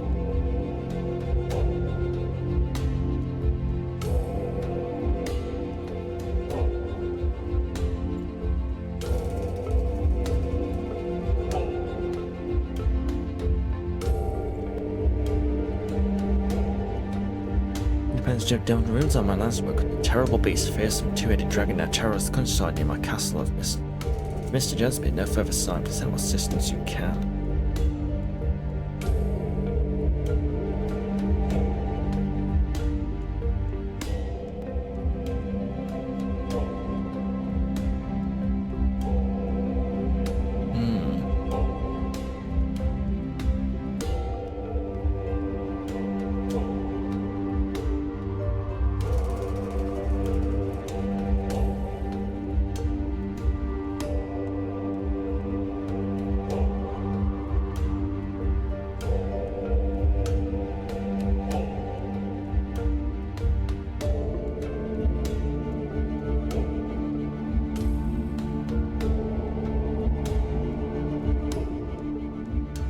Okay, I think we're getting there.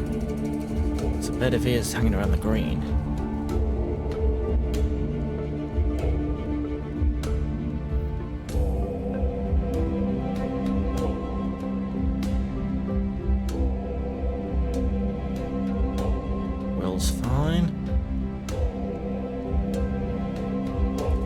everyone's good. We're more or less ready. Right. Well, let's leave it there. And we'll, I guess, deal with the finale next time. How about that? Right. For now, we must end, I think. Right. Let's go and do that.